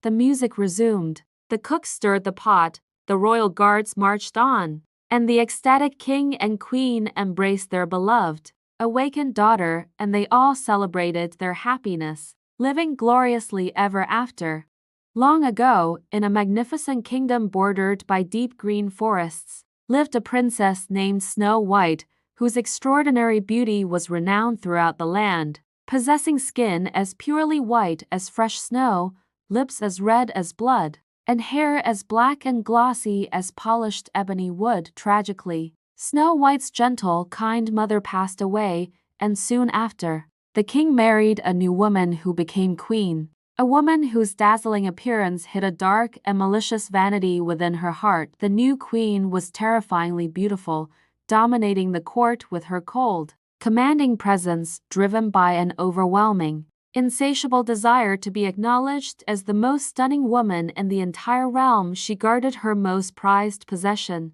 a mesmerizing magic mirror, and every morning she would stand before it, demanding to know the name of the fairest woman with the solemn question, "Mirror, mirror on the wall, who in this land is fairest of all?" For many years, the mirror faithfully confirmed the queen's dominance, its reflection assuring her, in a deep, mysterious voice, that, "My queen, you are the fairest of all across the mountains and valleys of the kingdom." But as the seasons changed and the princess blossomed, Snow White's natural grace and pure-hearted charm surpassed the queen's cold beauty, becoming a beacon of light that grew brighter each day. One crisp morning, unaware of the profound change that had occurred, the queen stood before her enchanted looking-glass, confidently posing the question that had always flattered her pride. The mirror's answer shattered her delusion, delivering a stark truth that echoed ominously, "My queen, you are beautiful indeed, but here in this castle, Snow White is 1,000 times more fair." Hearing this, the queen felt an agonizing, sharp spike of unbearable jealousy pierce her heart. causing her face to turn pale with fury, as her vanity instantly transformed into a burning, murderous obsession. Unable to tolerate the existence of a rival, she summoned her most trusted huntsman and, with a chilling command, ordered him to take the princess deep into the remotest part of the forest and return only after he had killed her and brought back her heart as proof. Trembling with fear and reluctance, the huntsman led the unsuspecting princess away from the safety of the castle, deeper and deeper into the quiet, isolated wilderness where few men dared to tread. When the moment of truth arrived, Snow White sank to her knees, pleading with tear-filled eyes for him to spare her life, promising tearfully that she would vanish into the world and never step foot back in the kingdom. Overcome by the innocence and despair in her young face, the huntsman realized he could not possibly harm such a gentle soul and decided, against the queen's cruel wishes, to let her go to deceive the maniacal queen. The huntsman swiftly hunted and killed a young wild boar, carefully taking its heart back to the palace and presenting it as the heart of the unfortunate princess fleeing through the tangled woods. Snow White was terrified by the rustling leaves, the looming shadows of the ancient trees, and the cries of the wild creatures, running until her delicate slippers were worn and her body was utterly exhausted. Just as darkness began to fall and her hope was dimming, she suddenly spotted a tiny, charming wooden cottage tucked away in a small clearing. With smoke curling peacefully from its chimney, she cautiously entered the small dwelling and found a strange sight. 7 tiny chairs, 7 tiny cups, and 7 tiny beds, all covered in dust and surprisingly untidy for such a small, neat house. Driven by her kind nature and hoping to earn a place to stay, Snow White immediately began cleaning, washing the dishes, sweeping the floors, and making the miniature beds until the house sparkled. Feeling faint from hunger and exhaustion, she took a small sip from 7 different cups and ate a tiny piece of bread from each plate before lying down on one of the little beds, where she quickly drifted into a deep sleep. As midnight approached, the actual owners of the cottage, 7 small men known as the dwarves Grumpy, Doc, Happy, Sleepy, Bashful, Sneezy, and Dopey, returned home. Weary from a long day mining precious jewels, the 7 dwarves were utterly astonished to see their normally chaotic home clean and orderly, and even more shocked to find a beautiful, sleeping princess occupying their little beds. After hearing her harrowing story, they felt sympathy and agreed that she could remain in their home, on the strict condition that she would diligently manage all the housework, cooking and cleaning for them. They urgently and repeatedly warned her, with stern faces, never, under any circumstances, to unlock or open the front door to any stranger who might approach the isolated cottage while they were gone. Back at the castle, the queen once again stood before her mirror, only to have her fury renewed by the undeniable reply that Snow White was alive and safe in the dwarves' cottage. Mad with uncontrollable hatred, the queen realized she could only rely on herself. She locked herself away and began brewing a complex, sinister plan, using her darkest magic to create various disguises and poisons. Her first attempt saw her transformed into a frail, traveling peddler woman, carrying a basket of brightly colored but magically poisoned corset laces, which she offered to the princess at the door with persuasive flattery. The disguised queen convinced Snow White to try on a beautiful lace, which she then cruelly yanked tight around the princess's chest, causing her to fall to the floor breathless and unconscious. Fortunately, the dwarves returned moments later, noticing the strange old woman fleeing. They immediately saw the dangerous lace, cut it away, and watched with relief as Snow White gasped and slowly came back to life undeterred. The queen created a poisoned comb for her second attempt, but Snow White remembered the dwarves' warning and kept the door bolted, frustrating the queen's second plot and forcing her to retreat in a rage. The dwarves, now gravely concerned for their friend's safety, strongly reinforced their warning, making Snow White promise that she would not be tempted by anyone, no matter how innocent or pitiful they seemed. Driven to the brink of madness, the queen concocted her most deadly and beautiful creation, a flawless, red-cheeked apple, poisoned only on one enticing half, hiding the most lethal venom, disguising herself as an elderly farmer's wife. She approached the cottage and used a clever trick, taking a bite from the safe white side of the apple before urging Snow White to taste the irresistible red half. Seeing the gentle old woman seemingly eat the fruit without harm, the naive Snow White finally let down her guard, yielding to the temptation of the beautiful red color and taking a decisive, fatal bite. The moment the poisonous juice touched her lips, Snow White fell silently to the floor, the wicked spell taking hold, leaving her looking perfectly preserved, as if merely asleep, yet utterly lifeless. The queen, feeling a triumphant, cold satisfaction course through her veins, hurried back to her castle, asking the mirror one final time and at last receiving the answer, "My queen, you are the fairest of all." Upon returning, the distraught 7 dwarfs found the princess lying still, and despite all their frantic efforts and loving care, they could not break the powerful, malicious curse cast by the queen, unwilling to bury their beloved friend. Because her skin still held a breathtaking, rosy glow, they built a magnificent coffin made of crystal and gold, placing her inside so she might be admired forever. After many months, a traveling prince from a neighboring kingdom happened upon the clearing and, seeing the princess within the shimmering glass, was instantly captivated by her serene, sleeping beauty. The prince, overcome with love at first sight, pleaded with the mourning dwarves to allow him to take the crystal coffin with him. As they lifted it, a jolt dislodged the small, poisoned piece of apple from Snow White's throat. Instantly, the color returned to her cheeks, her eyes fluttered open, and the princess was awake. She and the ecstatic prince soon married in a grand ceremony, while the queen met a fitting punishment, ensuring peace and happiness reigned forevermore.